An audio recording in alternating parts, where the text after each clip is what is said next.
ഹരേ രാമ രാമ രാമ ഹരേ ഹരേ. ഹരേ കൃഷ്ണ കൃഷ്ണ കൃഷ്ണ ഹരേ ഹരേ. ഹരേ രാമ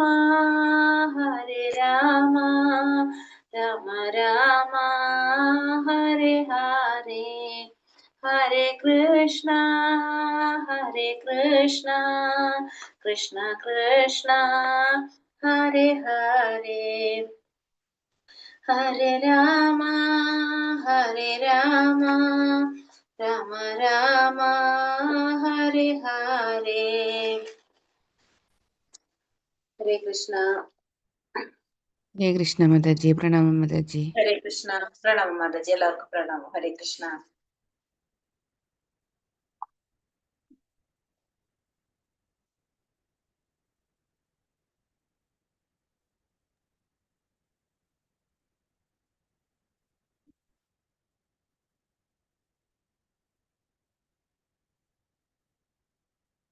ഹരേ കൃഷ്ണ.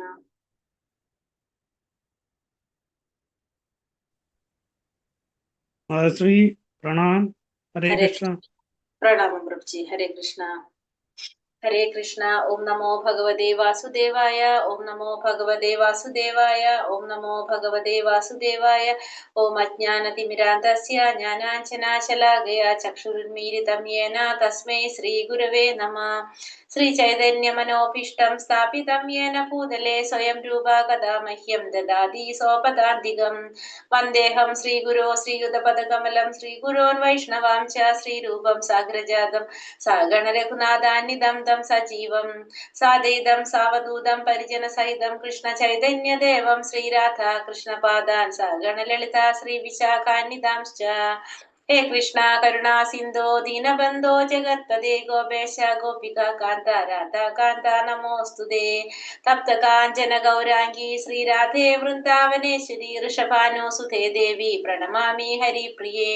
പഞ്ചകൽപതരൂപേശ്ച കൃപാ സിന്ധോഭ്യവ ച പതിതാനാം പാവനേഭ്യോ വൈഷ്ണവേഭ്യോ നമോ നമഃ. നമോ വിഷ്ണുപാദായ കൃഷ്ണപ്രേഷ്ഠായ ഭൂതലേ ശ്രീമതേ ഭക്തിവേദാന്ത സ്വാമിൻ ഇതി നാമിനേ. നമസ്തേ സരസ്വതേ ദേവേ ഗൗരവാണി പ്രചാരിണേ നിർവിശേഷ ശൂന്യവാദി പാശ്ചാത്യ ദേശതാരിണേ. ജയ ശ്രീ കൃഷ്ണ ചൈതന്യ പ്രഭു നിത്യാനന്ദ ശ്രീ അദ്വൈത ഗദാധര ശ്രീവാസാദി ഗൗര ഭക്ത വൃന്ദ. ഹരേ കൃഷ്ണ കൃഷ്ണ കൃഷ്ണ ഹരേ ഹരേ. ഹരേ രാമ രാമ രാമ ഹരേ ഹരേ. ഹരേ കൃഷ്ണ. ശ്രീ രാധാ ഗോവിന്ദ് ടെമ്പിൾ ഇസ്കോൺ മാംഗ്ലൂരിന്റെ 18 ദിവസത്തെ ഭഗവത്ഗീത ക്ലാസ്സിലേക്ക് എല്ലാവർക്കും സ്വാഗതം. ഇന്ന് അധ്യായം 16 ദേവാസുര ഭാവങ്ങളെ കുറിച്ചാണ് പഠിക്കാൻ പോകുന്നത്. ദേവ അസുര ഭാവങ്ങള്, അതാണ് നമ്മൾ ഇന്നത്തെ അധ്യായത്തിന്റെ പേര്.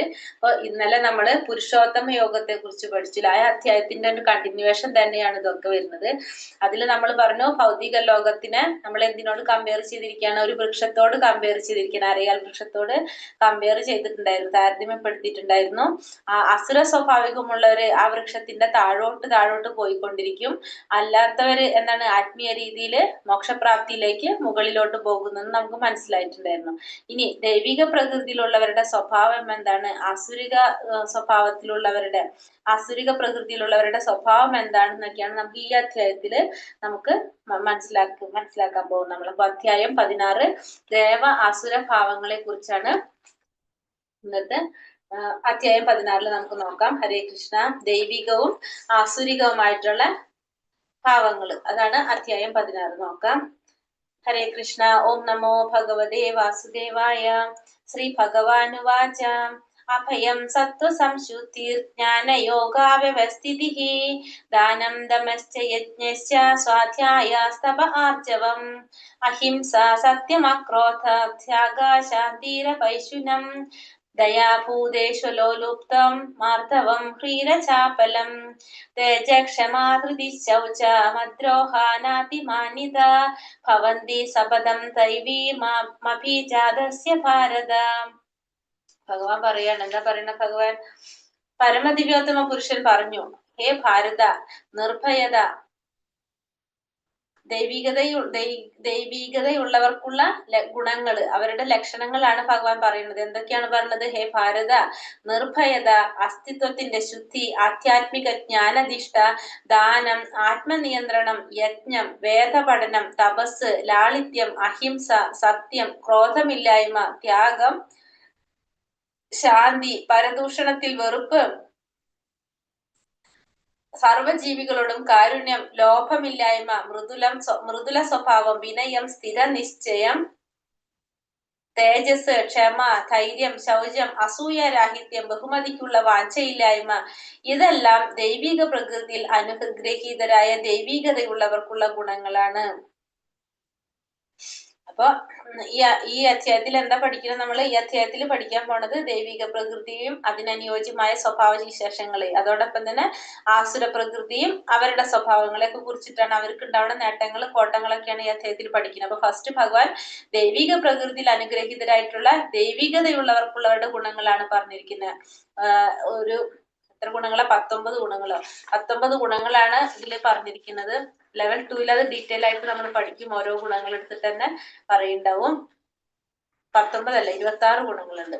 സോറി, 26 ഗുണങ്ങൾ. അതായത് ഏതൊക്കെയാണ് പറഞ്ഞത്? നിർഭയത, അസ്തിത്വത്തിന്റെ ശുദ്ധി, ആധ്യാത്മിക ജ്ഞാനനിഷ്ഠ, ദാനം, ആത്മനിയന്ത്രണം, യജ്ഞം, വേദപഠനം, തപസ്, ലാളിത്യം, അഹിംസ, സത്യം, ക്രോധമില്ലായ്മ, ത്യാഗം, ശാന്തി, പരദൂഷണത്തിൽ വെറുപ്പ്, സർവജീവികളോടും കാരുണ്യം, ലോഭമില്ലായ്മ, മൃദുല സ്വഭാവം, വിനയം, സ്ഥിരനിശ്ചയം, തേജസ്, ക്ഷമ, ധൈര്യം, ശൗചം, അസൂയാരാഹിത്യം, ബഹുമതിക്കുള്ള വാഞ്ചയില്ലായ്മ, ഇതെല്ലാം ദൈവിക പ്രകൃതിയിൽ അനുഗ്രഹീതരായ ദൈവികതയുള്ളവർക്കുള്ള ഗുണങ്ങളാണ്. അപ്പൊ ഇത്രയും ഗുണങ്ങൾ ആർക്ക് പറഞ്ഞത്? ദൈവിക പ്രകൃതിയിൽ അനുഗ്രഹീതരായിട്ടുള്ള ദൈവികതയുള്ളവർക്കുള്ള ഗുണങ്ങളായിട്ട് പറയണം. അപ്പൊ ആധ്യാത്മിക സ്വഭാവമുള്ളവര്, അതായത് ദൈവിക പ്രകൃതിയിലുള്ളവര്, അവരെങ്ങനെയാണ്? അവര് മുക്തി മാർഗത്തില് മുന്നോട്ട് പോയിക്കൊണ്ടിരിക്കും. പക്ഷെ രജസ്തമോ ഗുണങ്ങളുണ്ടാണ്. അവരാണെങ്കിലോ പ്രേരണയ്ക്ക് അടിമപ്പെട്ടുകൊണ്ട് അവർക്ക് മുക്തി നേടാനായിട്ട് സാധിക്കില്ല. അപ്പോ ഭൗതിക പ്രപഞ്ചത്തിൽ അവരെന്ത് ചെയ്തുകൊണ്ടിരിക്കും? ഈ മനുഷ്യ ജീവിതം നയിച്ചുകൊണ്ടിരിക്കും, അല്ലെങ്കിൽ മൃഗങ്ങളായോ അതല്ലെങ്കിൽ താഴേക്കുള്ളതായിട്ടോ പിറവിയെടുത്തുകൊണ്ടിരിക്കും. പക്ഷെ ഈ ദൈവിക ഗുണത്തിലുള്ളവരാണെങ്കിലോ അവര് എന്താണ്? മുന്നോട്ട് തന്നെ പോയിക്കൊണ്ടിരിക്കും. അവര് മുക്തി മാർഗത്തിലോട്ട് മുന്നിലോട്ട് തന്നെ പോയിക്കൊണ്ടിരിക്കുന്നതാണ് പറയുന്നത് ഇതില്. അപ്പൊ ദൈവികതയുള്ളവരുടെ ചുറ്റുപാടുകളിൽ എന്താണ്? അവര് എല്ലാ കാര്യങ്ങളും എന്താണ്?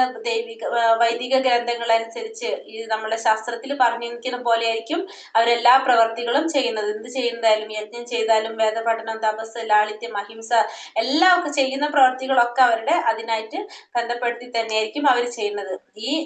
ഈ വർണ്ണാശ്രമ വ്യവസ്ഥയിൽ നമ്മൾ പറഞ്ഞ വർണ്ണാശ്രമ വ്യവസ്ഥയുടെ ഉദ്ദേശം തന്നെ നമ്മൾ എന്താ പറഞ്ഞത്? ഈ സമൂഹത്തിലെ ശാന്തിയും സമാധാനം നിലനിർത്താൻ വേണ്ടിയിട്ടാണ് നമ്മള് ഇതൊക്കെ ഉണ്ടാക്കിയിരിക്കുന്നത് തന്നെ. ഇതിനൊക്കെ ചെയ്യുന്നത് എന്തിനാണ്? ഈ ദൈവിക ഗുണങ്ങൾ വളർത്താൻ വേണ്ടിയിട്ടാണ് ഇതൊക്കെ ചെയ്യുന്നത് തന്നെ. അവ ഭൗതിക ലോകത്തിൽ നിന്ന് മുക്തി നൽകത്തക്ക വിധം ആധ്യാത്മിക ജ്ഞാനത്തെ വളർത്തിയെടുക്കാൻ സഹായിക്കുന്നതാണ് ഇതൊക്കെ. അപ്പൊ ഇതിന്റെ ഒക്കെ ലക്ഷ്യം എന്താണ്? മുക്തിയാണ് എല്ലാത്തിന്റെയും ലക്ഷ്യം. ശാന്തിയും സമാധാനം നിലനിർത്തി മുക്തിയിലേക്ക് നയിക്കുക എന്നുള്ളതാണ് ഇതിന്റെ ഒക്കെ ലക്ഷ്യം തന്നെ. അപ്പൊ വർണ്ണാശ്രമ വ്യവസ്ഥയിൽ പ്രകാരം സമൂഹത്തിലെ സകല വിഭാഗങ്ങളുടെയും തലവൻ ആരാണ്? അല്ലെങ്കിൽ ആധ്യാത്മിക ഗുരുവായിട്ട് ആരെയാണ് പറയുന്നത്? സന്യാസിയാണ് പറയുന്നത്. എല്ലാവരുടെയും ഈ 4 വർണ്ണാശ്രമ വ്യവസ്ഥയിലെ എന്താ പറയുന്നത്? ക്ഷത്രിയൻ, വൈശ്യൻ, ശൂദ്രൻ, ബ്രാഹ്മണൻ, ഇവരുടെ എല്ലാവരുടെയും ഗുരു ആരാണ്? സന്യാസിയാണ്. പക്ഷെ ഈ ക്ഷത്രിയനും വൈശ്യനും ശൂദ്രൻ ഇവരുടെ സമൂഹത്തിന്റെ ആധ്യാത്മിക ഗുരുവായിട്ട് ആരെ കരുതപ്പെടാണ്? ബ്രാഹ്മണനെ കരുതപ്പെടാണ്. ബ്രാഹ്മണരെയും ഗുരുവാണ് സന്യാസി. പക്ഷെ ഈ 3 പേരുടെയും ഗുരുവായിട്ട് ആരെ പറയാണ്? സന്യാസിയെ ബ്രാഹ്മണനെ പറയാണ്ടിരുന്നിട്ട്. അപ്പൊ സന്യാസിക്ക് ഏറ്റവും ഉണ്ടാവേണ്ട ഗുണം എന്താണ്? നിർഭയത്വമാണ് മെയിൻ ആയിട്ട് ഉണ്ടാവേണ്ട ഗുണം. കാരണം ആ ഒരു വ്യക്തി സന്യാസത്തിന് പോയി കഴിഞ്ഞാൽ നമ്മൾ എന്താണ് അയാൾ ചിന്തിക്കേണ്ടത്? ആരിൽ നിന്നും സഹായം ഉണ്ടാവും? ഏതൊരു ആവശ്യ സമയത്തും ഭഗവാന്റെ ഒരു കാരുണ്യം അയാൾക്ക് എപ്പോഴും ഉണ്ടാകുന്ന അയാൾ ചിന്തിക്കണം. കാരണം അയാളുടെ ഉള്ളില് ഭഗവാൻ, പരമാത്മ രൂപത്തിലിരിക്കുന്ന ഭഗവാൻ ഹൃദയത്തിലുണ്ടെന്നും തന്റെ എല്ലാ പ്രവർത്തികൾക്കും ആര് സാക്ഷിയാണ്? ഭഗവാൻ സാക്ഷിയാണ്. പിന്നെ അദ്ദേഹത്തിന്റെ ഉള്ളിലെ ഉദ്ദേശങ്ങളും ആഗ്രഹങ്ങളും മനസ്സിലാക്കുന്നത് കൊണ്ടും അറിയുന്നത് കൊണ്ടും ആ സന്യാസിക്ക് ഭഗവാൻ ഏത് സമയത്തും കൂടെ ഉണ്ടാവും എന്നുള്ളൊരു ദൃഢവിശ്വാസം ആർക്കുണ്ടാവണം? അവർക്കുണ്ടാവണം. ആത്മസ്വരൂപിയായിട്ടുള്ള പരമാത്മാരൂപിയായിട്ടുള്ള കൃഷ്ണൻ കൃഷ്ണന് സ്വയം സമർപ്പിച്ചത് കൊണ്ട് ഏതൊരു സമയത്തും ഭഗവാൻ രക്ഷിക്കുമെന്നുള്ളൊരു വിശ്വാസം ആർക്കുണ്ടാവും? ഇവർക്കുണ്ടാകും. അപ്പൊ അവരൊരിക്കലും ഒറ്റപ്പെട്ടു പോകുന്നില്ല. ഏത് സമയത്തും എവിടെയും എന്തുണ്ട്? അവരുടെ കൂടെ ഭഗവാൻ ഉണ്ടെന്നുള്ളൊരു ബോധം അവർക്കുണ്ടാകും. പിന്നെ ഇതിൽ കുറെ പോയിന്റുകൾ പറയുന്നുണ്ട്. അപ്പൊ അതിൽ ജസ്റ്റ് ഒന്ന് പറഞ്ഞു. അപ്പൊ ഇങ്ങനെ ഓരോന്നിനും ഈ പറഞ്ഞ 26 ഗുണങ്ങളിലും ആധ്യാത്മികമായിട്ടുള്ള ഗുണങ്ങൾ തന്നെയാണ് ഇതൊക്കെ. അപ്പൊ സാമൂഹ്യമായിട്ടും തൊഴിൽപരമായിട്ടുള്ള വ്യത്യസ്തതകൾക്ക് അനുയോജ്യമായ വിധം ഇവരെ നമ്മൾ എന്ത് ചെയ്യേണ്ടതാണ്? ഈ ഗുണങ്ങളെല്ലാം നമ്മൾ വളർത്തിയെടുക്കേണ്ടത് അത്യാവശ്യമാണ്. അപ്പൊ ഈ ഭൗതികമായിട്ടുള്ള പരിസ്ഥിതികൾ നമ്മളെ ശോചനീയമാണെങ്കിലും നമുക്ക് എന്താണ് ഈ ഗുണവിശേഷങ്ങളെ പ്രായോഗികമായി വളർത്തി പോന്നു കഴിഞ്ഞാൽ നമുക്ക് ക്രമേണ എന്തിലേക്ക് എത്താൻ സാധിക്കും? ആത്മസാക്ഷാത്കാരത്തിന്റെ ഉന്നത തലത്തിലേക്ക് എത്താനായിട്ട് സാധിക്കും. അപ്പൊ അതിന് നമ്മള് എന്താ പറയണത്? നിർഭയത്വം. ഇപ്പൊ നമ്മൾ ഈ പറഞ്ഞ നിർഭയത്വം, അസ്തിത്വത്തിന്റെ ശുദ്ധി, ഓരോ പോയിന്റുകളും ഡീറ്റെയിൽ ആയിട്ട് തന്നെ പറഞ്ഞു പോകുന്നുണ്ട്. അപ്പൊ അത് അടുത്ത ലെവലിലായിരിക്കും നമ്മളത് കൂടുതൽ പഠിക്കുന്നുണ്ട്. ആധ്യാത്മിക ജ്ഞാനത്തിന്റെ നിഷ്ഠ, ദാനം, ആത്മീയ നിയന്ത്രണം, യജ്ഞം, വേദപഠനം, തപസ്, ലാളിത്യം, അഹിംസ, സത്യം, ക്രോധമില്ലായ്മ, ത്യാഗം, ശാന്തി, പരദൂഷണത്തിൽ വെറുപ്പ്, സർവ്വജീവികളോടും കാരുണ്യം, ലോഭമില്ലായ്മ, മൃദുല സ്വഭാവം, വിനയം, സ്ഥിരനിശ്ചയം, തേജസ്, ക്ഷമ, ധൈര്യം, ശൗചം, അസൂയരാഹിത്യം, ഭൗതിക്കുള്ള വാഞ്ചയില്ലായ്മ, ഈ 26 ഗുണങ്ങളും നമ്മൾ എന്താണ് പ്രായോഗികമായിട്ട് തന്നെ വളർത്തിയെടുക്കേണ്ടതാണ്. അത് വളർത്തിയെടുത്തു കഴിഞ്ഞാൽ നമുക്ക് ഓട്ടോമാറ്റിക്കലി നമുക്ക് എവിടേക്ക് എത്താനായിട്ട് സാധിക്കും? ആത്മസാക്ഷാത്കാരത്തിന്റെ ഉന്നതിയിലേക്ക് കടക്കാനായിട്ട് സാധിക്കുന്നതാണ് പറഞ്ഞത്. അപ്പൊ ഇതൊക്കെയാണ് ദൈവികതയുള്ളവർക്കുള്ളവരുടെ ഗുണങ്ങൾ. അപ്പൊ നമ്മൾ ഈ ഗുണങ്ങൾ വളർത്തിയിട്ടുണ്ടെങ്കിൽ, നമ്മളിൽ ഉണ്ടെങ്കിൽ നമ്മൾ ആരാണ്? ദൈവിക പ്രകൃതിയിൽ അനുഗ്രഹീതരായവരായിട്ട് മാറാണ് ചെയ്യുന്നത്. അപ്പൊ ഇത് ഇല്ലെങ്കിൽ നമ്മൾ ഇത് വളർത്തിയെടുക്കാനായിട്ട് ശ്രമിക്കേണ്ടതാണ്. ഭഗവാൻ പറയുന്നു, ദമ്പോ ദർപ്പോഭിമാനശ്ച ക്രോധ പാരുഷ്യമേവ ച അജ്ഞാനം ചാപി ചാദസ്യ പാർത്ഥ സംവാദമാസുരീം. ഇവിടെ എന്താ പറയുന്നത്? ഹേ പാർത്ഥ, ഗർവം, അഹങ്കാരം, അഭിമാനം, ക്രോധം, പാരുഷ്യം, അജ്ഞാനം എന്നിവ അസുര ഗുണങ്ങളാണ്. ഇനി ആസുരിക സ്വഭാവത്തിലുള്ളവരുടെ ലക്ഷണം എന്താ പറയുന്നത്? അവർക്ക് ഗർവ്, അഹങ്കാരം, അഭിമാനം, ക്രോധം, പാരുഷ്യം, അജ്ഞാനം, ഇതൊക്കെ ആസുരിക സ്വഭാവത്തിലുള്ളവരുടെ ലക്ഷണങ്ങളാണ്. അവരെപ്പോഴും എങ്ങനെയായിരിക്കും? ആസുരിക സ്വഭാവികള് അഹംഭാവികളായിരിക്കും, അഹങ്കാരികളായിരിക്കും, കുറഞ്ഞ അവർക്ക് ഇപ്പൊ ചെറിയൊരു വിദ്യാഭ്യാസം ഉണ്ടാവുള്ളൂ, അല്ലെങ്കിൽ കുറച്ചൊരു സമ്പത്തേ ഉണ്ടാവുമെങ്കിലും അവരെന്താണ് അതില് വളരെയധികം അഭിമാനിക്കുന്നവരും, അവർക്ക് അർഹത കിട്ടാനായിട്ട് അല്ലെങ്കിൽ ആദരവ് കിട്ടാനുള്ള ഒരു യോഗ്യത ഇല്ലെങ്കിലും, ബഹുമാനിക്കപ്പെടാനുള്ള ഒരു യോഗ്യത ഇല്ലെങ്കിലും അവരെന്താണ് എല്ലാവരാലും അവര് ബഹുമാനിക്കപ്പെടണം, ആദരിക്കപ്പെടണം എന്ന് ആഗ്രഹിക്കുന്നവരായിരിക്കും അവരെപ്പോഴും. പിന്നെ നിസ്സാര കാര്യങ്ങൾക്ക് പോലും കോപിഷ്ഠനാകുന്നവരായിരിക്കാം. മറ്റുള്ളവരോട് കർക്കശമായിട്ടുള്ള വാക്കുകൾ പറഞ്ഞുകൊണ്ട് എന്ത് ചെയ്യണം എന്ത് ചെയ്യരുത് എന്നുള്ളൊരു വിവേകമൊന്നും ആർക്കുണ്ടാവണമെന്നില്ല? ഈ ആസുരിക സ്വഭാവത്തിലുള്ളവർക്ക് ഉണ്ടാവണമെന്നില്ല. അവർക്ക് എന്താണോ തോന്നുന്നത്, അവർക്ക് ഇഷ്ടമുള്ളത് അവര് ചെയ്തു പോവുകയാണ് ചെയ്യുന്നത്.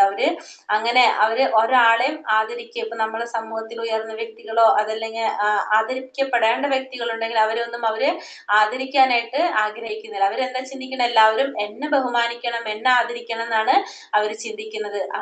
അങ്ങനെയുള്ള സ്വഭാവങ്ങൾ നമുക്ക് എന്ത് പറയാം? അതാണ് ആസുരിക സ്വഭാവത്തിലുള്ളവരുടെ ഗുണങ്ങൾ പറയുന്നത്. അവര് മാതാവിന്റെ ഗർഭത്തിൽ നിന്ന് ശരീരം ഉളവാകുന്നത് കൂടി തന്നെ ആർജിക്കപ്പെടുന്നതാണ് എന്ത്? ഈ ആസുര ഗുണങ്ങൾ. അപ്പൊ വളരും തോറും ഈ ഗുണങ്ങളും കൂടെ എന്താണ്? അതും വളർന്നുകൊണ്ടേയിരിക്കും. അത് കൂടുതൽ മനസ്സിലാക്കിക്കൊണ്ടിരിക്കുക, അതും കൂടുതൽ വളർന്നുകൊണ്ടേയിരിക്കുകയാണ് ചെയ്യുന്നത്. ദേവി സംബന്ധി മോക്ഷായ നിബന്ധായ സുരീമത മാശുജ സമ്പദം ദേവി മാഭിജാതോസി പാണ്ഡവ.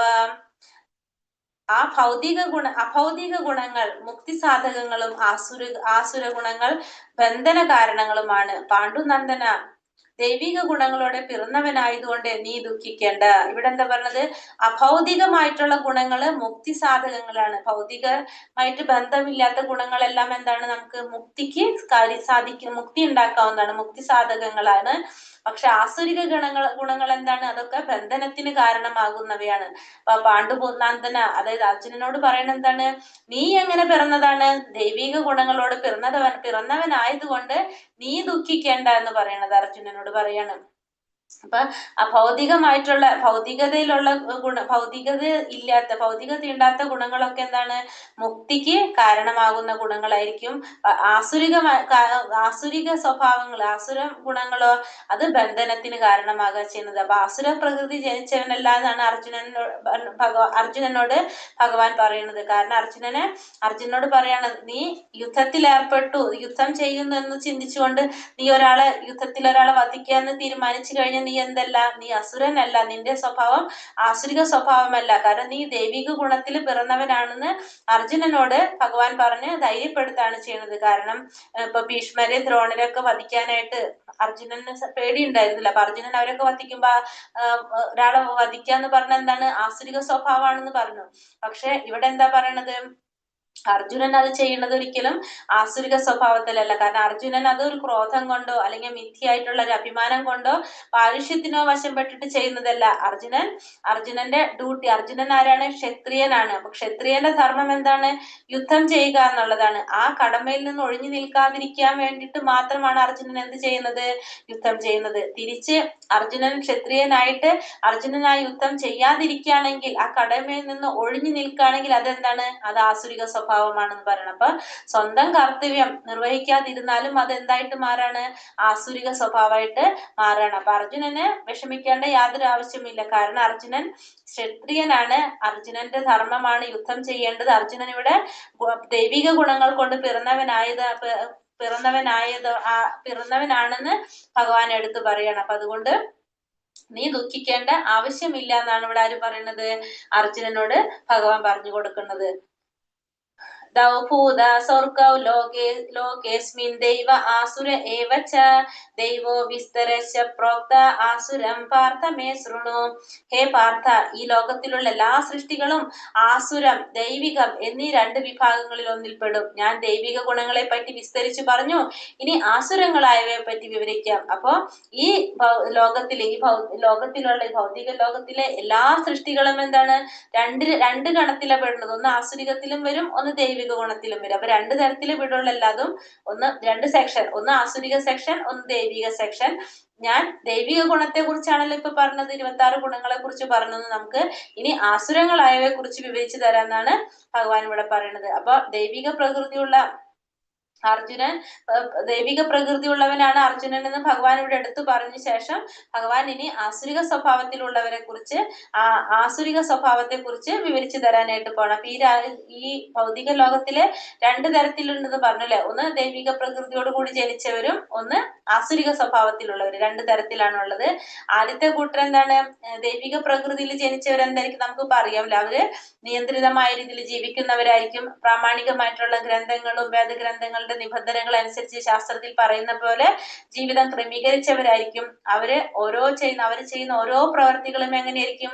ഈ ആധികാരികമായിട്ടുള്ള ഈ ധർമ്മഗ്രന്ഥങ്ങളിൽ എന്താണോ പറഞ്ഞിരിക്കുന്നത് ആ രീതിയിൽ ജീവിതം ചിട്ടപ്പെടുത്തിയതായിരിക്കും. അതായിരിക്കും അവരുടെ പ്രവർത്തികൾ. അങ്ങനെയുള്ളവരാണ് ഈ ദൈവിക ഗുണത്തിൽ ഉള്ളവര്. നേരെ മറിച്ച് ആസുരിക സ്വഭാവത്തിലുള്ളവർ, ആസുരിക പ്രകൃതിയിലുള്ളവരാണെങ്കിലോ അവര് തന്നിഷ്ടപ്രകാരം പ്രവർത്തിക്കുന്നതായിരിക്കും. ഈ ശാസ്ത്രങ്ങളും പ്രമാണങ്ങളും പറയുന്നത് അനുസരിക്കുന്നു എന്ന് മാത്രമല്ല, അത് എന്താണെന്ന് അറിയാൻ കൂടിയിട്ട് അവര് ശ്രമിക്കുന്നുണ്ട്. അവര് അറിഞ്ഞാൽ തന്നെ അവരത് ചെയ്യണമെന്ന് നിർബന്ധമില്ല. അവര് ഒരിക്കലും ഇതിനൊന്നും ആശ്രയിക്കുന്നില്ല. അതനുസരിക്കാനും അവർക്ക് താല്പര്യം ഉണ്ടാകുന്നില്ല. അതാണ് ആസുരിക സ്വഭാവത്തിലുള്ളവരും ദൈവിക പ്രകൃതിയിലുള്ളവരുടെ രണ്ട് വിഭാഗം. ഒന്ന് എല്ലാതും വേദശാസ്ത്രങ്ങൾ പറഞ്ഞിരിക്കുന്ന പ്രകാരം ചെയ്യുന്നവരും, രണ്ടാമത്തെ കൂട്ടർ എന്താണ്? ഒന്നും അതിൽ പറഞ്ഞിരിക്കുന്ന പ്രകാരം ചെയ്യാത്തവരുമായിട്ടുള്ളതാണ് രണ്ട് കൂട്ടരുകൾ. ഇത് പ്രജാപതിയുടെ, അതായത് ദേവന്മാരും അസുരന്മാരും ആരാണ്? ഈ പറഞ്ഞ ദേവന്മാരും ദൈവിക ഗുണത്തിലുള്ളവരും ആസുരിക ഗുണത്തിലുള്ള രണ്ട് സെക്ഷൻ പറഞ്ഞത്. ഇത് രണ്ടും ആരാണ്? ഈ പ്രജാപതിയുടെ സന്താനങ്ങളാണെന്ന് പറയുന്നത്. പ്രജാപതിയുടെ ഭാര്യമാര്, അതായത് തിഥി അതിഥിയുടെ മക്കളാണ്. ഈ പറഞ്ഞ തിഥിയുടെ മക്കളാണ് അസുരന്മാരും, അതിഥിയുടെ മക്കളാണ് ദേവന്മാരും. ഈ രണ്ടു കൂട്ടരും ഒരു അച്ഛന്റെ മക്കളാണ്. പ്രജാപതിയുടെ മക്കളാണ് ഇവര് എന്നാണ് വേദത്തിൽ നമ്മൾ പറഞ്ഞത്. അപ്പൊ ഈ കൂട്ടര് വേദോക്ത ധർമ്മം, ഒരു കൂട്ടർ വേദധർമ്മം അനുഷ്ഠിക്കുന്നു, ഒരു കൂട്ടർ എന്താണ്? അത് ചെയ്യുന്നില്ല എന്ന് പറഞ്ഞു. അപ്പൊ രണ്ട് കൂട്ടരും ഒരു അച്ഛന്റെ പക്ഷെ എന്താണ്? ഒരു കൂട്ടര് മാത്രം ഇതൊക്കെ അനുസരിക്കുന്നുള്ളൂ, ഒരു കൂട്ടര് ഇതൊന്നും അനുസരിക്കാത്തവരാണ് എന്ന് ആസുരിക സ്വഭാവത്തെ കുറിച്ച് ഇനി പറയാണ് ഭഗവാൻ. പ്രവൃത്തിം ച നിവർത്തിം ച ജനാനാ വിദുരാസുരഃ ന ശൗചം നാപി ചാരോ ന സത്യം തേഷു വിദ്യത്തെ. ഇനി അസുര സ്വഭാവത്തിലുള്ളവരെ കുറിച്ച് പറഞ്ഞവരാണ് അല്ലെ. അവർക്ക് എന്താണ് ചെയ്യേണ്ടത് എന്തെന്നോ ചെയ്യരുതാത്തത് എന്തെന്നോ ആസുര സ്വഭാവികൾക്ക് അറിഞ്ഞുകൂടാ. വിശുദ്ധിയോ നല്ല പെരുമാറ്റമോ സത്യസന്ധതയോ അവർക്കില്ല. അപ്പൊ എന്താണ് ആസുര സ്വഭാവത്തിലുള്ളവർ? അവർക്ക് എന്താണ് ചെയ്യേണ്ടതെന്നും അറിയില്ല, ചെയ്യേണ്ടാത്തത് എന്താണെന്നും അവർക്ക് അറിയില്ല. പിന്നെ വിശുദ്ധി ഉണ്ടാവില്ല, പെരുമാറ്റത്തിലോ സത്യസന്ധതയോ ഒന്നും ആർക്കുണ്ടാവുന്നില്ല. ഈ ആസുരിക സ്വഭാവത്തിലുള്ളവർക്ക് ഉണ്ടാവില്ല എന്ന് പറയണം. അപ്പൊ ധർമ്മശാസ്ത്രങ്ങൾ അവർക്ക് അറിഞ്ഞുകൂടാ. നമ്മളെ ധർമ്മശാസ്ത്രങ്ങൾ അറിഞ്ഞാൽ മാത്രമേ അവർക്ക് എന്താണ് ചെയ്യേണ്ടതെന്നും ചെയ്യരുതാത്തതെന്നും അവർക്ക് അറിയാൻ സാധിക്കുള്ളൂ അല്ലെ. ഈ കൂട്ടർക്ക് എങ്ങനെയാണ്? ഈ അസുര സ്വഭാവികൾക്ക് ധർമ്മശാസ്ത്രത്തിൽ പറഞ്ഞിരിക്കുന്ന നിയമങ്ങളും നിബന്ധനകളും ആചാരങ്ങളും അനുഷ്ഠാനങ്ങളും ഒന്നും അവർക്ക് അറിഞ്ഞുകൂടാ. അറിഞ്ഞിരിക്കണം എന്ന് അവർക്ക് ആഗ്രഹം ഉണ്ടാവില്ല, അവർക്ക് അറിയില്ല, അറിയണമെന്ന് ആഗ്രഹവും ഇല്ല. അറിഞ്ഞാൽ തന്നെ അത് അവർക്ക് അനുസരിക്കാനായിട്ടുള്ള സന്നദ്ധതയും ഉണ്ടാവില്ല, അവർക്ക് അതിലൊരു വിശ്വാസം ഉണ്ടാവുന്നില്ല. അതുകൊണ്ട് വേദങ്ങളുടെ നിർദ്ദേശങ്ങൾ വഴങ്ങാനായിട്ട് അവർക്ക് യാതൊരു വിധത്തിലുള്ള താല്പര്യവും ഉണ്ടാവുന്നില്ല. പിന്നെ അവർ ബാഹ്യമായോ ആന്തരികമായോ അവർ എങ്ങനെയായിരിക്കും? ശുചിത്വം അവർക്ക് ഉണ്ടാവണമെന്നില്ല. അവർക്ക് ആന്തരികമായിട്ടുള്ള ശുചിത്വം അവർക്ക് ഉണ്ടാവണമെന്നില്ല. അവര് കുളിയ, പല്ലുതേപ്പോ, വസ്ത്രം മാറ്റില്ല, ഇതൊന്നും പതിവായിട്ട് ചെയ്യണമെന്നോ ശരീരം ശുദ്ധമാക്കി വെക്കണമെന്നോ അതിൽ ശ്രദ്ധിക്കാനൊന്നും അവർക്ക് യാതൊരു താല്പര്യവും ഉണ്ടാവണമെന്നില്ല.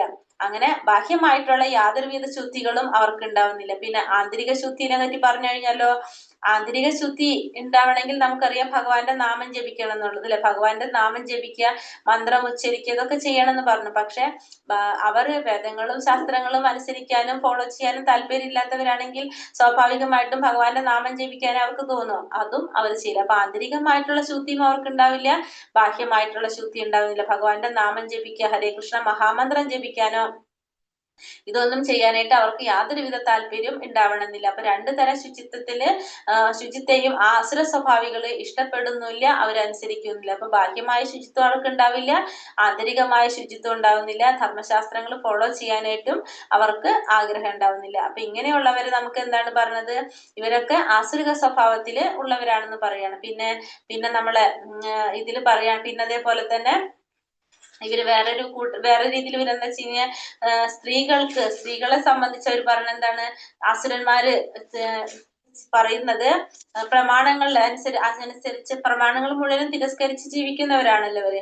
സ്ത്രീകൾക്ക് പുരുഷന്മാരെ പോലെ തന്നെ സ്വാതന്ത്ര്യം വേണമെന്ന് വാശി പിടിക്കുന്നവരായിരിക്കും ഇവരൊക്കെ. ജീവിതത്തിലെ മനുസ്മൃതിയിൽ പറയുന്നുണ്ട്, ജീവിതത്തിലെ ഓരോ ഘട്ടത്തിലും സ്ത്രീക്ക് സുരക്ഷിതം അത്യാവശ്യമാണ്. ബാല്യത്തിൽ പിതാവും, യൗവനത്തിൽ ഭർത്താവും, വാർദ്ധക്യത്തില് പുത്രനും സംരക്ഷിക്കണമെന്ന് പറയുന്നുണ്ട്. മനുസംഹിതയിൽ പറയുന്ന അതൊരു ശരിയായിട്ടുള്ള ഒരു സാമൂഹ്യ നിയമമാണ് പറഞ്ഞത്.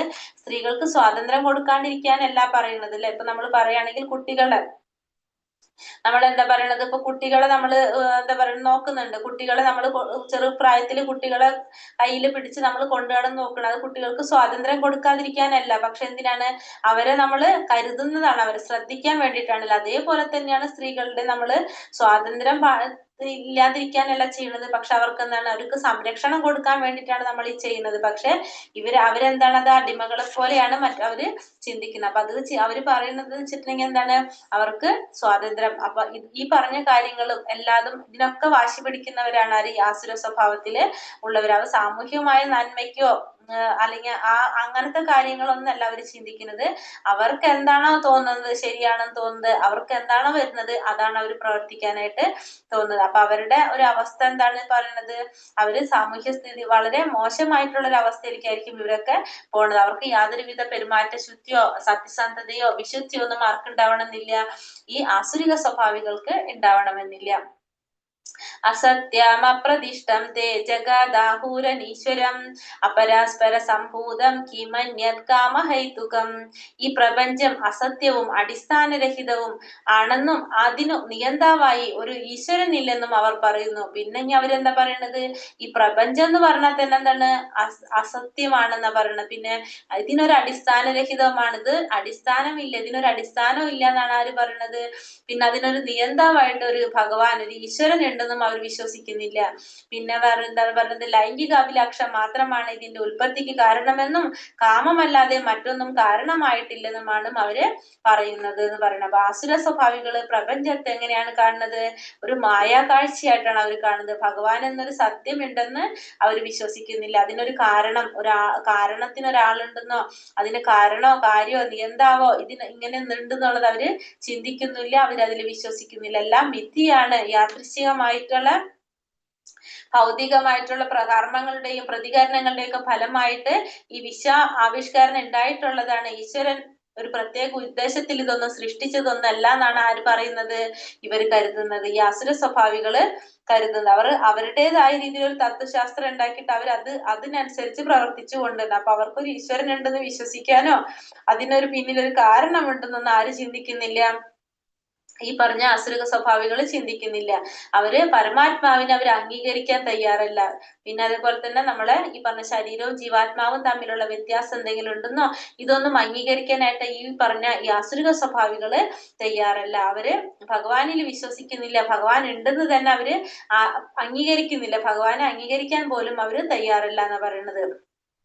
ഇത് ആ ഭഗവത്ഗീതയിൽ പറയുന്നത് എന്താണ് പറഞ്ഞ, മയത്യക്ഷേണ പ്രകൃതി സൂയതേ സചരാചരം. ഈ ഭൗതിക ലോകമെല്ലാം എന്റെ ആജ്ഞയനുസരിച്ചാണ് പ്രവർത്തിക്കുന്നതെന്ന് ഭഗവത്ഗീതയിൽ ഭഗവാൻ പറയുന്നുണ്ട്. ആ ഭഗവാന്റെ ആ വചനങ്ങളെ ഒന്നും ആര് വിശ്വസിക്കുന്നില്ല? ഈ അസുര സ്വഭാവത്തിലുള്ളവര് വിശ്വസിക്കുന്നില്ല. അവരെന്താ പറയണത്? അവർക്ക് പ്രപഞ്ച സൃഷ്ടിയെ പറ്റി പൂർണ്ണമായ അറിവ് ഇല്ലെന്ന് തന്നെ പറയാം. അവർക്ക് അവരുടേതായ ഒരു സിദ്ധാന്തത്തിലാണ് അവർ പ്രവർത്തിക്കുന്നത്. അവര് ഇങ്ങനൊരു പ്രപഞ്ച സൃഷ്ടിക്ക് ഇങ്ങനൊരു സിദ്ധാന്തം ഉണ്ടാവുമെന്നോ അങ്ങനെ ഒരു ഭഗവാൻ ഉണ്ടെന്നോ എന്നും ആര് വിശ്വസിക്കുന്നില്ല? ഇവര് വിശ്വസിക്കുന്നില്ല. ഈശ്വരൻ ഇല്ല എന്നും എല്ലാതും അടിസ്ഥാനരഹിതവും പ്രപഞ്ചം അസത്യവുമാണെന്നാണ് ആര് പറയുന്നത്? ഈ അസുര സ്വഭാവികള് പറയുന്നത്. അതിൽ പറയുന്നു, ഏതാം ദൃഷ്ടിമവഷ്ടഭ്യ നഷ്ടാത്മനോൽപ ബുദ്ധയ പ്രഭാവന്ത്യുഗ്ര കർമാണ ക്ഷയായ ജഗദോഹിതഃ. ഈ നിഗമനങ്ങളെ പിന്തുടർന്ന് സ്വയം നഷ്ടപ്പെട്ടവരും അസുരന്മാരുമായ ഈ അല്പബുദ്ധികൾ ലോകനാശകരങ്ങളായ കൊടുംക്രിയകളിൽ ഏർപ്പെടുന്നു. അപ്പൊ ഈ ഒരു നിഗമനത്തിൽ ഇവര് പോകുമ്പോൾ എന്താ സംഭവിക്കുന്നത്? അവര് അവരുടേതായ രീതിയില് ഭഗവാൻ ഇതിലെല്ലാത്തിനും നിയന്താവായിട്ടുള്ള ഈശ്വരൻ ഉണ്ടെന്നോ പ്രപഞ്ചമുണ്ടെന്നോ ഇതിലൊന്നും ഇതൊക്കെ അടിസ്ഥാനരഹിതമാണ് എന്നൊക്കെ ചിന്തിച്ചുകൊണ്ട് ഇവര് അവരുടേതായ രീതിയിലുള്ള നിഗമനങ്ങള് പിന്തുടർന്നുകൊണ്ട് പോകുമ്പോ എന്താ സംഭവിക്കുന്നത്? സ്വയം നഷ്ടപ്പെട്ടവരും അസുരന്മാരുമായ ഈ അല്പബുദ്ധികള് ലോകനാശകരങ്ങളായ കൊടുംക്രിയകളിൽ ഏർപ്പെടുന്നു. അങ്ങനെയുള്ളവര് ദുഷ്കർമ്മങ്ങളിലൊക്കെ ഏർപ്പെടാനായിട്ട് യാതൊരു മടിയും ഇവർക്ക് ഉണ്ടാവില്ല. നാശത്തിലേക്ക് നയിക്കുന്ന പല ദുഷ്പ്രവർത്തികളിലും ഇവര് ഏർപ്പെട്ടു പോകാണ് ചെയ്യുന്നത്. അപ്പൊ ഇവർക്ക് ബുദ്ധി കുറവായിരിക്കും പൊതുവെ. അപ്പൊ ഈശ്വരൻ എന്താണെന്ന് അറിയാത്തവരാണ് ഇവര്. അപ്പൊ ഇവരുടെ ധാരണ എന്താണ്? ഇവര് പുരോഗമിക്കുന്നായിരിക്കും ഇവര് വിചാരിക്കുന്നത്. പക്ഷെ തിരിച്ചെന്താണ്? ഇവര് അധോഗതിയിലേക്ക് പോയിക്കൊണ്ടിരിക്കുന്നുള്ളത് അവർക്ക് മനസ്സിലാവുന്നില്ല. അവരുടെ ധാരണയിൽ എന്താണ്? അവര് പുരോഗതിക്ക് പോയിക്കൊണ്ട് ഇവരുടെ വിചാരം എന്താണ്? ഇവര് ഈ ഭൗതിക ലോകം ആവുന്നത്ര ആസ്വദിക്കാൻ വേണ്ടി അവർ ശ്രമിച്ചുകൊണ്ടിരിക്കുകയാണ് ചെയ്യുന്നത്. അതിനു വേണ്ടിയിട്ട് ആ സുഖം ഉണ്ടാവാനായിട്ട് എന്തൊക്കെ ചെയ്യാൻ അവർക്ക് സാധിക്കുമോ, എന്തെങ്കിലും കണ്ടുപിടിക്കണമെങ്കിൽ അത് കണ്ടുപിടിക്കാനോ എന്തൊക്കെ ചെയ്യാനും അവർക്ക് യാതൊരു മടി ഉണ്ടാവുന്നില്ല. അവരുടെ രീതിയിൽ അവർ ചിന്തിക്കുന്നത് ഈ സംസ്കാരത്തെ മുന്നോട്ട് അവര് എന്താ പറയാ ഉയർന്നു വരാണെന്നാണ് അവർ ചിന്തിക്കുന്നത്. പക്ഷെ അധപതിച്ചു പോകാണെന്നുള്ളത് അവർക്ക് മനസ്സിലാകുന്നുണ്ടാവുന്നില്ല.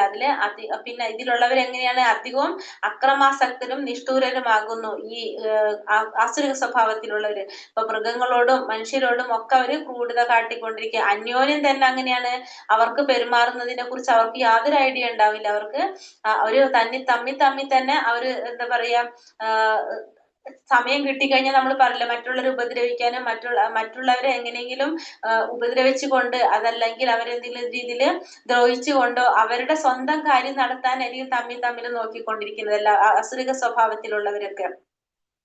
അങ്ങനെ വൈരാഗികളായിരിക്കും അവര്. പിന്നെ ഒടുവിൽ സർവ്വസംഹാരിയായിട്ടുള്ള ഓരോന്ന് കണ്ടുപിടിക്കാനും ഇങ്ങനെയൊക്കെ ചെയ്യാനായിട്ടായിരിക്കും ഇവർക്ക് താല്പര്യം ഉണ്ടാവണതും ഇവര് ചെയ്യുന്നതും. ഇങ്ങനെയുള്ളവരൊക്കെയാണ് ആസുരിക സ്വഭാവികള് ആയിട്ട് പറയുന്നത്. അപ്പൊ അവർക്ക് തോന്നും ഇതൊക്കെ എന്താണ് നേട്ടമാണെന്ന് തോന്നും. പക്ഷെ ഇതെന്താണ് അധപതനത്തിലേക്കാണ് ഇതൊക്കെ നയിക്കുന്നത് എന്നുള്ളത് അവർക്ക് മനസ്സിലാകുന്നില്ല. അതിനുള്ള ബുദ്ധിയൊന്നും ഇവർക്കില്ല. കാമം ആശ്രിത്യ ദുഷ്പൂരം ദമ്പം മാനാമദാന്വിതഃ മോഹാത് ഗൃഹീതസ്തഗ്രാഹാൻ പ്രവർത്തന്തേ ശുചീവ്രതഃ. അടക്കാനാവാത്ത കാമം പൂണ്ടും ദമ്പം, ദുരഭിമാനം എന്നിവയിൽ മുഴുകി വ്യാമോഹിതരുമായ ആസുര സ്വഭാവികൾ ക്ഷണികമായതിൽ ആകൃഷ്ടരായി എന്നും വൃത്തിഹീനമായ പ്രവർത്തികൾ ചെയ്തു വരുന്നു. ഇനി അടക്കാനാവാത്ത കാമം പൂണ്ടും ദമ്പം, ദുരഭിമാനം, ഇതേപോലെ തന്നെ എന്താണ് ദമ്പം, ദുരഭിമാനം എന്നിവയിൽ മുഴുകി വ്യാമോഹിതരുമായ ആസുര സ്വഭാവികള് ക്ഷണികങ്ങളായതിൽ ആകൃഷ്ടരായിട്ട് എന്നും വൃത്തിഹീനമായ കർമ്മങ്ങൾ ചെയ്തു വരാണ്. അപ്പൊ ക്ഷണികമായ കാര്യങ്ങളില് ആഗ്രഹം വന്നിട്ട് അതിൽ ആകൃഷ്ടരായിക്കൊണ്ട് ഇവരെന്താണ്, ഇവര് വൃത്തിഹീനമായ കാര്യങ്ങളൊക്കെ കർമ്മങ്ങളൊക്കെ ചെയ്യാണ് ചെയ്യുന്നത് ഈ ആസുര സ്വഭാവത്തിലുള്ളവര്. അപ്പൊ ആസുരിക സ്വഭാവത്തിലുള്ളവരുടെ മനോഭാവത്തെയാണ് ഇതിൽ പറയുന്നത്. അവരൊരിക്കലും അവർക്ക് സംതൃപ്തി, എപ്പോഴും അസംതൃപ്തരാണ് അവരുടെ ആഗ്രഹങ്ങള്. ആ ആഗ്രഹം പൂർത്തീകരിക്കാനായിട്ട് അവരെന്താണ്, ആ സുഖം അനുഭവിക്കാൻ വേണ്ടിയിട്ട് അവർക്ക് എന്തൊക്കെ ചെയ്യാൻ സാധിക്കോ അതൊക്കെ അവര് ചെയ്തുകൊണ്ടിരിക്കും. അവരുടെ വിചാരം എന്താണ്, അതിലൂടെയാണ് അവർക്കൊക്കെ വളർച്ചയുള്ളതെന്നാണ് അവര് ചിന്തിക്കുന്നത്. അജ്ഞാനികളായ അവർക്ക് അറിഞ്ഞുകൂടാ അവര് തെറ്റായ വഴിക്കാണ് പോകുന്നത് ബോധം ആർക്കില്ല, ഈ അജ്ഞാനികൾക്കില്ല. അവര് തങ്ങളുടേതായ രീതിയിൽ ഒരു ഈശ്വരനെ സൃഷ്ടിക്കും. കാരണം അവര് ഭഗവാനെ അവര് എന്താ പറയാ ആരാധിക്കുന്നില്ല എന്ന് മാത്രമല്ല വിശ്വസിക്കുന്നില്ല. ഭഗവാൻ എന്നുള്ള ഒരു സങ്കല്പത്തെയോ പ്രപഞ്ചത്തില്ല, നമ്മളിപ്പോ കഴിഞ്ഞ ശ്ലോകത്തിൽ പറഞ്ഞില്ലേ, പ്രപഞ്ചത്തിനെ കുറിച്ചോ അതിന്റെ ഉൽപ്പത്തിയെ കുറിച്ചോ ഭഗവാനെ കുറിച്ചോ ഒന്നും അവര് ചിന്തിക്കുന്നില്ല, അവരതിനൊന്നും വിശ്വസിക്കുന്നില്ല നമ്മൾ പറഞ്ഞു കഴിഞ്ഞു. അപ്പൊ അവരെന്താ ചെയ്യണത്, അവര് അവരുടേതായ രീതിയിൽ എന്തുണ്ടാക്കാണ്, അവരുടേതായ രീതിയിൽ ഒരു ഈശ്വരനെ സൃഷ്ടിക്കുകയാണ് ചെയ്യുന്നത്.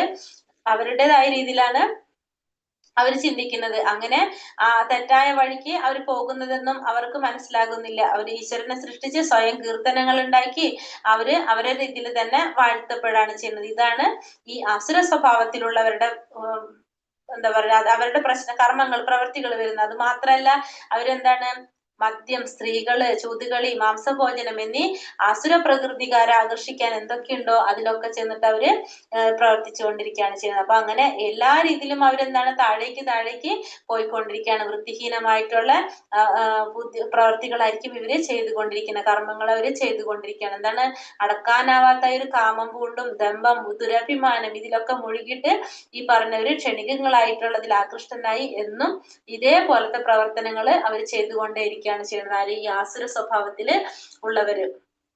ഇത് ദക്ഷ പ്രജാപതിയുടെ ഒരു സ്റ്റോറി പറയാണ്, നമുക്ക് ലാസ്റ്റ് പറയാം കേട്ടോ. ഈ അടുത്തതിൽ എന്താ പറയണത്, ചിന്താമപരി, അടുത്ത ശ്ലോകം ഇല്ലല്ലോ ഇതില്. അടുത്തതിൽ പറയുന്നതാണ്, ഇന്ദ്രിയ സന്ദർപ്പണമാണ് മാനുഷിക സംസ്കാരത്തിന്റെ പ്രധാന ആവശ്യം എന്നവർ കരുതുന്നു.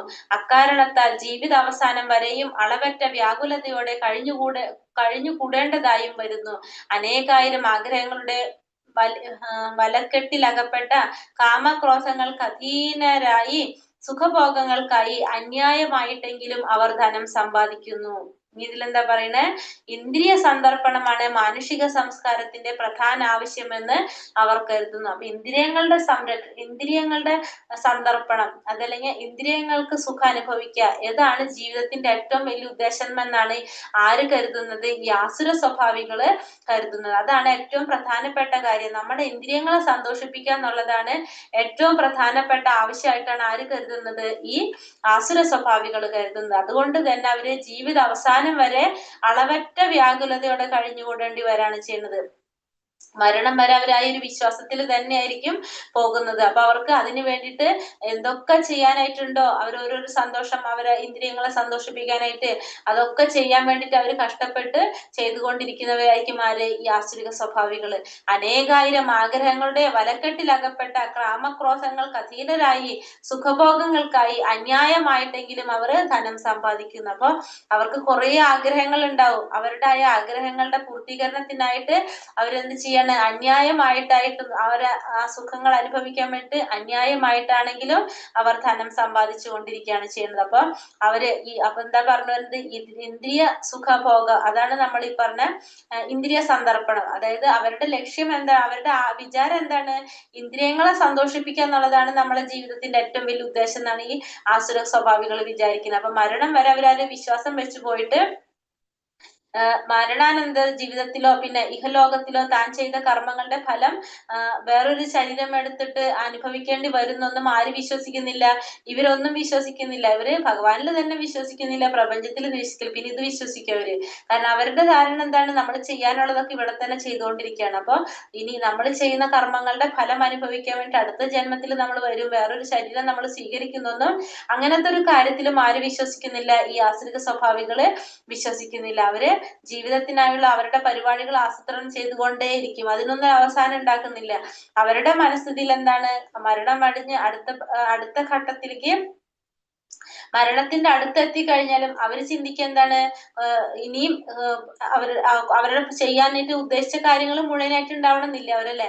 അപ്പൊ അതിന് വേണ്ടിയിട്ട് ഇനിയും കുറച്ചും കൂടി ആയുസ് കിട്ടിയ നല്ലതായിരിക്കും എന്നൊക്കെ ആയിരിക്കും ആര് ചിന്തിക്കുന്നത്, ഈ ആശ്രിത സ്വഭാവത്തിലുള്ളവര് ചിന്തിക്കുന്നത്. കാരണം അവർക്ക് അറിയുന്നില്ല. കാരണം ഈ പ്രകൃതി നിയമം എന്താണ്, നമ്മള് ഒരു സെക്കൻഡ് പോലും നമുക്ക് ഭഗവാൻ നിശ്ചയത്തിന്റെ അപ്പുറം നമുക്ക് ആയുസ് ഉണ്ടാവില്ല എന്നുള്ളതൊന്നും ആർക്ക്, ആ ഒരു ബോധം ബുദ്ധി ആർക്കില്ല, ഈ ആശ്രിത സ്വഭാവികൾക്ക് ഉണ്ടാവില്ല. അവര് ഭഗവാനിലോ അല്ലെങ്കിൽ പരമാത്മാവിലോ ഒന്നും വിശ്വസിക്കാത്തത് കൊണ്ട് തന്നെ ഇന്ദ്രിയ സുഖങ്ങൾക്കായി മാത്രം അവരെന്ത് ചെയ്തുകൊണ്ടിരിക്കുകയാണ്, പാപകർമ്മങ്ങളിൽ ഏർപ്പെട്ടുകൊണ്ടിരിക്കുകയാണ്. തന്റെ ഹൃദയത്തിൽ തന്നെ ഒരു സാക്ഷിയായിട്ട് ഭഗവാൻ പരമാത്മാ രൂപത്തിൽ ഉണ്ടെന്നുള്ള സത്യം ആരറിയുന്നില്ല, ഈ ആസുര സ്വഭാവികൾക്ക് മനസ്സിലാകുന്നില്ല.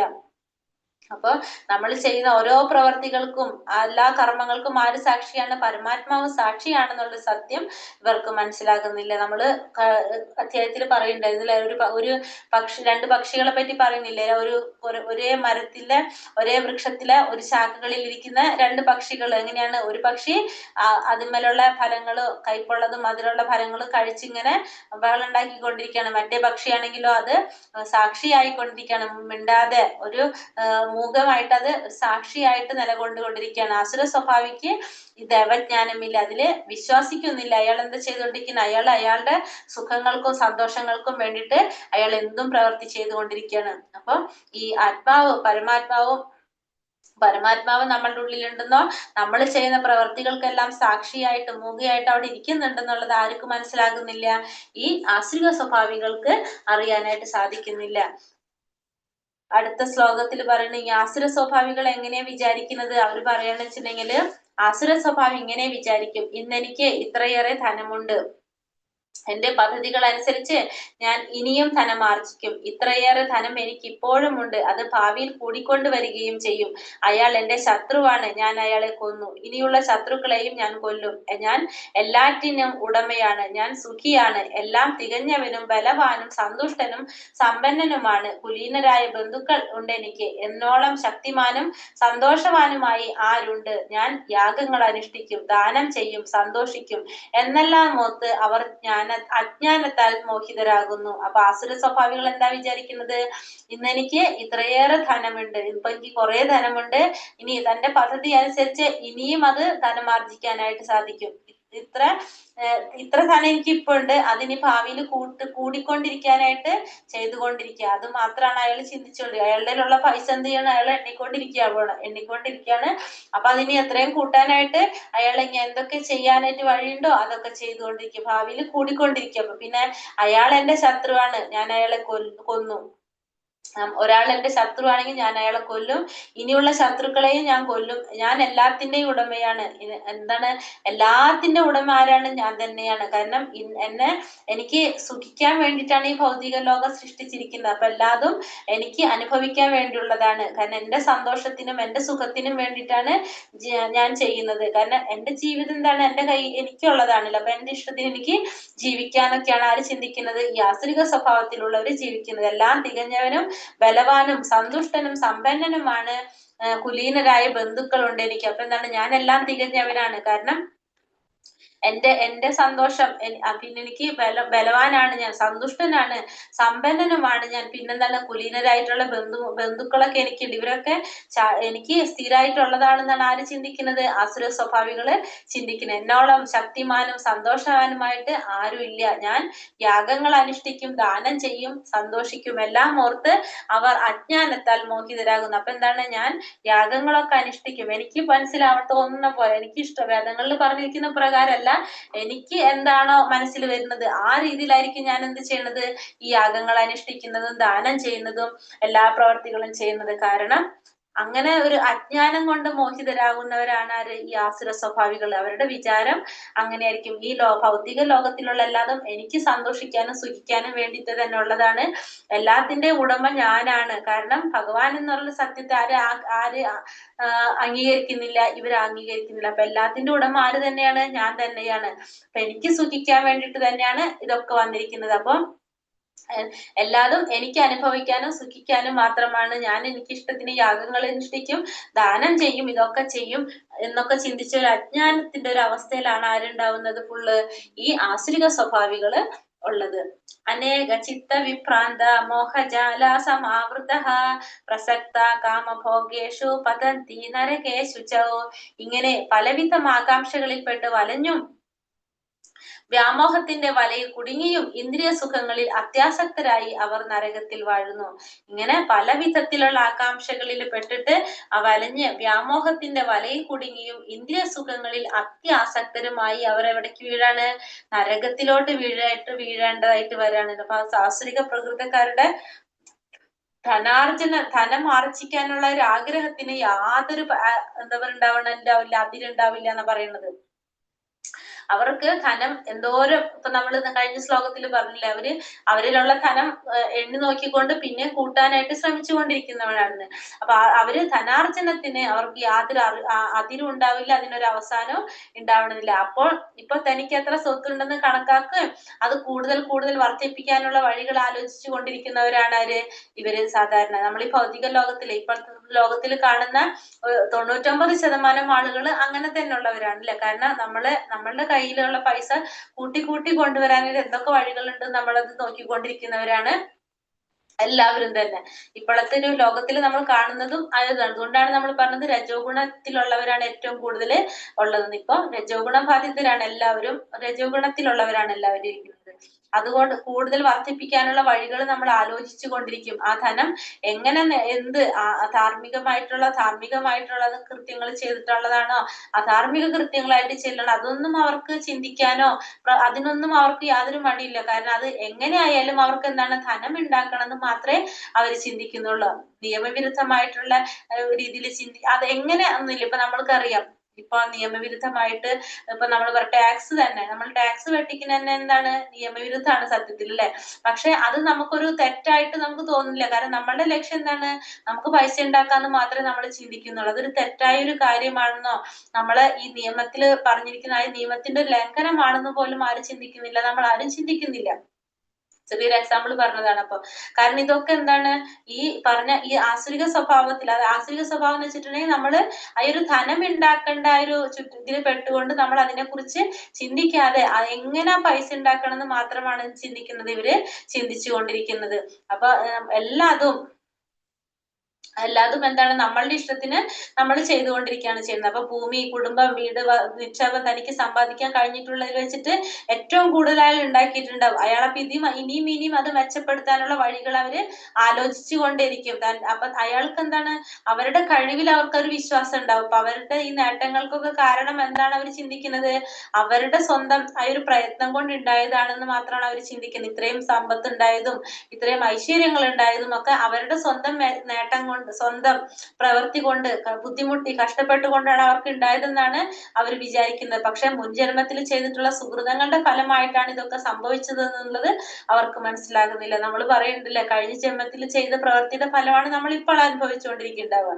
അപ്പൊ മുൻജന്മത്തിൽ സുഹൃതങ്ങൾ ചെയ്ത അവരാണെങ്കിൽ നമ്മൾ പറഞ്ഞു നല്ല കുടുംബങ്ങളിൽ ജനിക്കും, നല്ല സാമ്പത്തിക ശേഷിയുള്ള നല്ല ഐശ്വര്യമൊക്കെയുള്ള കുടുംബങ്ങളിൽ ജനിച്ചിട്ട് പ്രവൃത്തികൾ ചെയ്യുന്നുള്ളത് നമ്മൾ പറഞ്ഞു. അപ്പൊ അയാൾക്ക് പക്ഷെ അതില് മനസ്സിലാകുന്നില്ല, തനിക്ക് അങ്ങനെ ധനം സമ്പാദിച്ചു കൂട്ടാൻ അവസരം കിട്ടിയെന്നല്ലാതെ അതിന് പിന്നിലുള്ള കാരണങ്ങൾ ഇങ്ങനെയൊക്കെ ഉണ്ടാവാം എന്നുള്ളത് ആര് ചിന്തിക്കുന്നില്ല? ഈ കൂട്ടര് ചിന്തിക്കുന്നില്ല. അവര് ആ കുന്നുകൂടി ആ ധനമെല്ലാം തന്റെ പ്രയത്നത്തിന്റെ ഫലമാണെന്നാണ് ആര് വിശ്വസിക്കുന്നത്? ഇവര് വിശ്വസിക്കുന്നത്. കർമ്മം എന്ന് പറഞ്ഞൊരു സംഭവം ഉണ്ടെന്നോ ആ കർമ്മത്തിനനുസരിച്ചാണ് നമുക്ക് ഇതൊക്കെ നടക്കുന്നതെന്നും ആര് കരുതുന്നില്ല? ഇവരൊരിക്കലും കരുതുന്നില്ല. ഇവർക്ക് വന്നു ചേർന്നിരിക്കുന്ന എല്ലാ ഗുണങ്ങളും, എന്തൊക്കെയാണ് നേട്ടങ്ങൾ ഉണ്ടായിട്ടുള്ളത്? സ്വന്തം സമ്പത്തുണ്ടോ, സൗന്ദര്യം ഉണ്ടോ, പിന്നെ അതുപോലെ തന്നെ വിദ്യാഭ്യാസം ഉണ്ടോ, ഇതിലൊക്കെ അവർക്ക് ഉണ്ടെങ്കിൽ ഇത് കഴിഞ്ഞ ജന്മത്തിന്റെ ചെയ്ത ഗുണത്തിന്റെ സദ്ഗുണ കർമ്മത്തിന്റെ ഫലമായിട്ടാണെന്നുള്ളത് ആർക്ക് മനസ്സിലാകുന്നില്ല?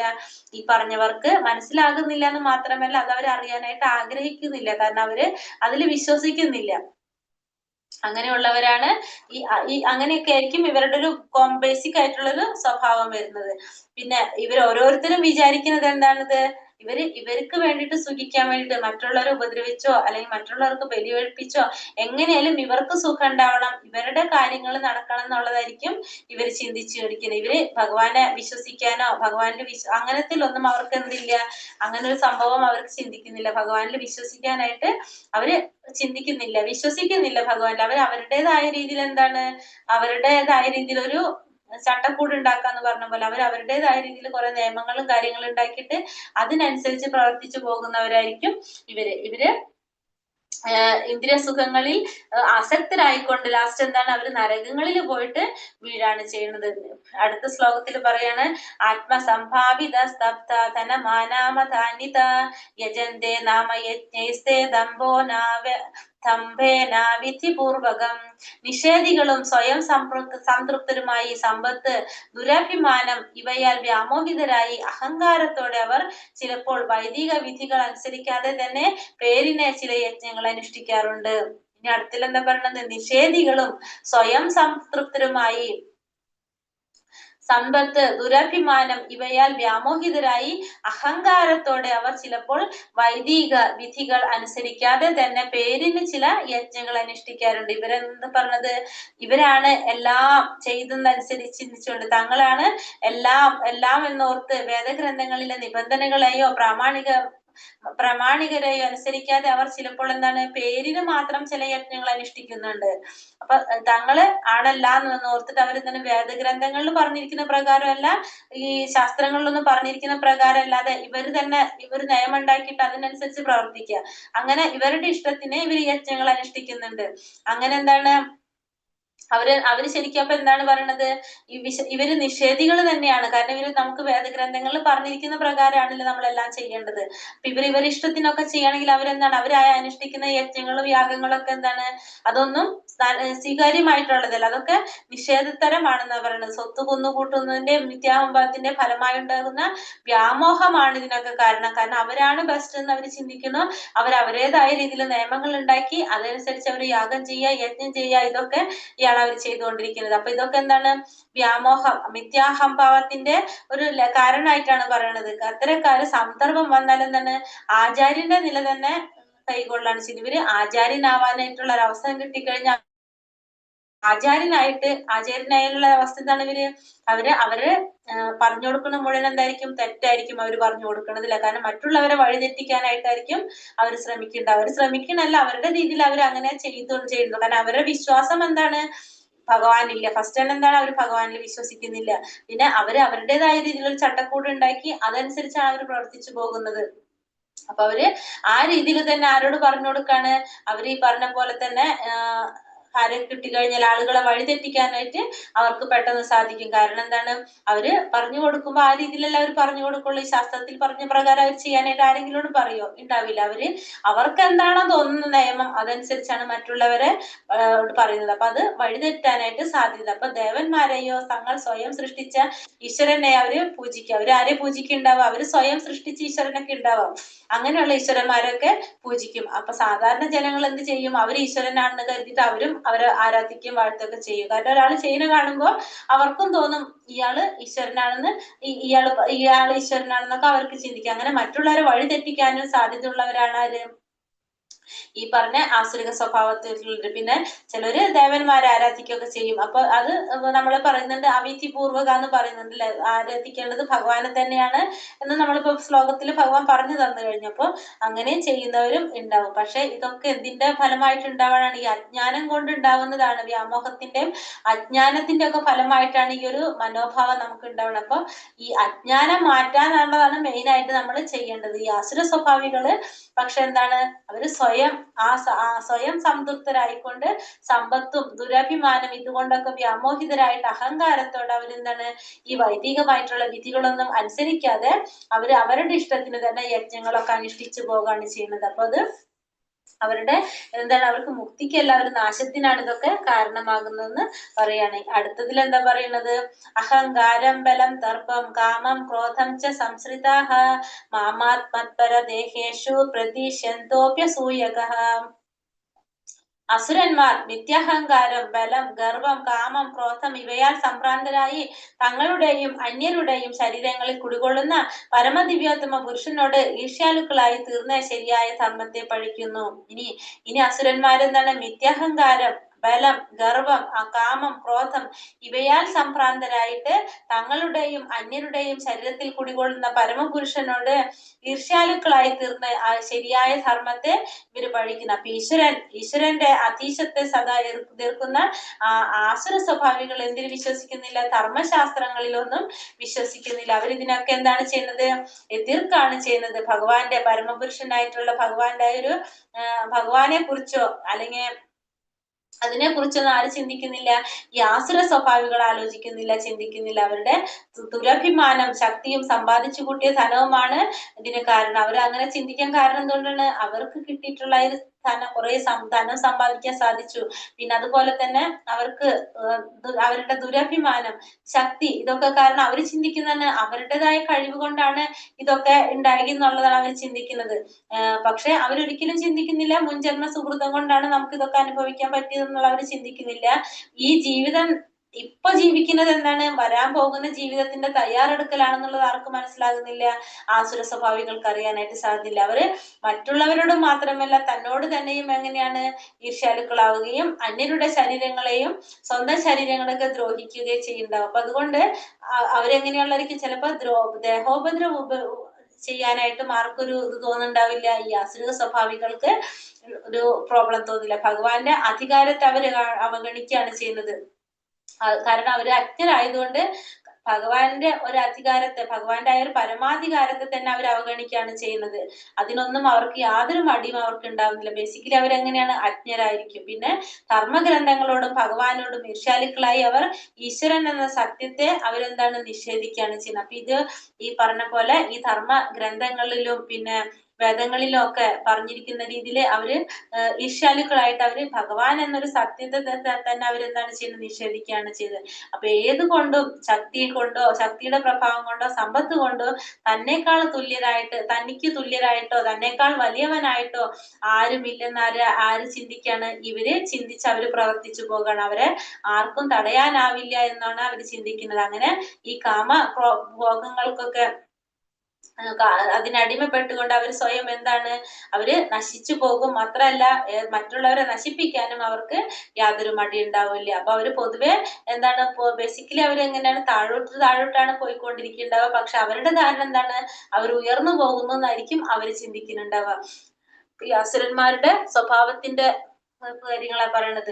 താനേഹം ദിഷുധാ ക്രൂരാൻ സംസാരേഷു നരാധമാൻ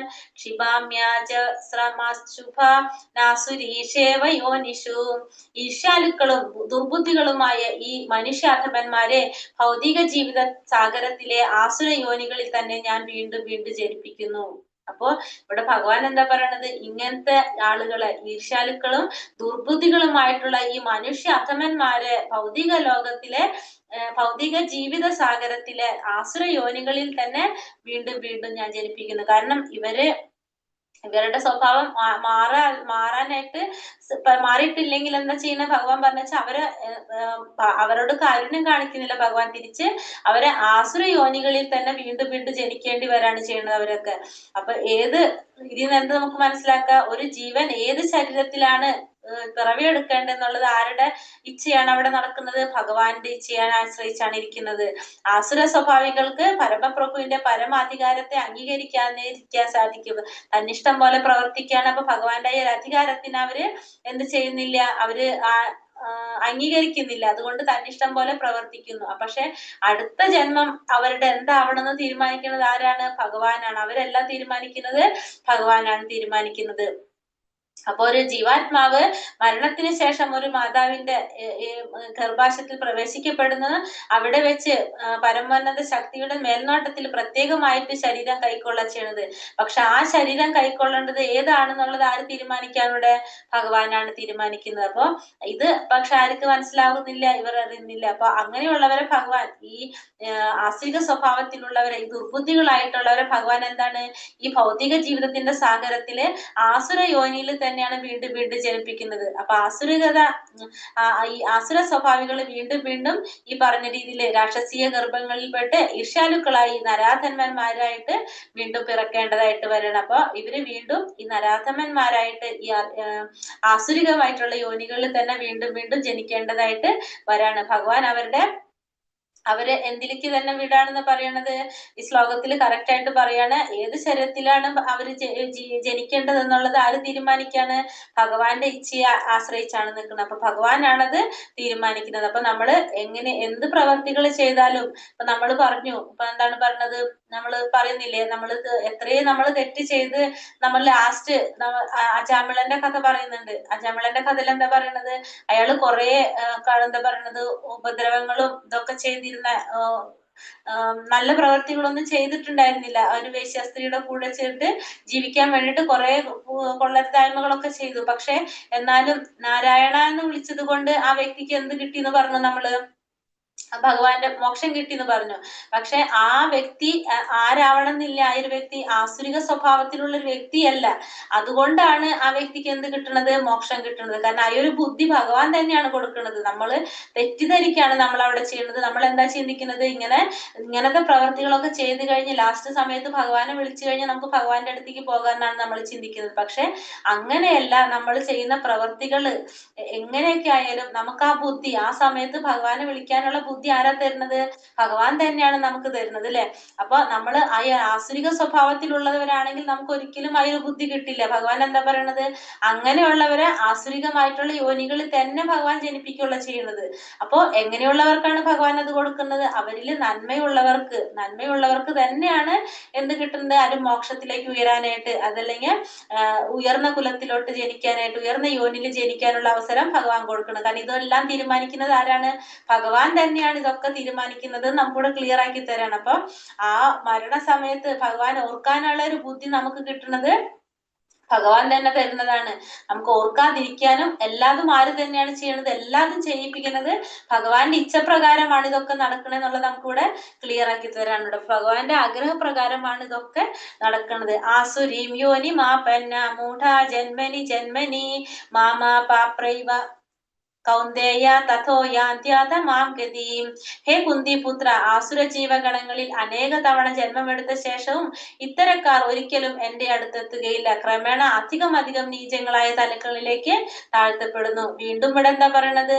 ഭഗവാൻ ഇവരെ ആസുര യോനിയിൽ തന്നെ ഇവരെ ജനിപ്പിക്കുന്നു എന്ന് മാത്രമല്ല, ഇവർ എത്ര തവണ ജന്മം എടുത്താലും ഭഗവാന്റെ അടുത്തേക്ക് എത്താൻ പോകുന്നില്ല. അവര് വീണ്ടും താഴ്ത്തിക്ക് പോകാണെന്നാണ് ഭഗവാൻ പറയുന്നത് അർജുനനോട്. അപ്പൊ ഹേ കുന്തിപുത്ര, ആസുര ജീവഗണങ്ങളിൽ അനേകം തവണ ജന്മമെടുത്ത ശേഷവും ഇത്തരക്കാർ ഒരിക്കലും എന്റെ അടുത്തേക്ക് എത്തുകയില്ല. ക്രമേണ അധികം നീചങ്ങളായ തലങ്ങളിലേക്ക് അവര് താഴ്ത്തപ്പെടാണ് ചെയ്യുന്നത്. അപ്പൊ ഇവര് എത്ര ജന്മം എടുത്താലും ഭഗവാന്റെ അടുത്തേക്ക് എത്താനായിട്ട് പോകുന്നില്ല. അപ്പൊ ഭഗവാൻ കരുണാമൂർത്തിയാണെന്ന് നമ്മൾ പറയുന്നത്. പക്ഷെ എങ്കിലും ആസുര പ്രകൃതക്കാരിൽ ഒരിക്കലും ഭഗവാൻ കനിയുകയില്ല എന്നുള്ളത് നമുക്ക് ഇവിടെ മനസ്സിലാക്കി തരാണ്.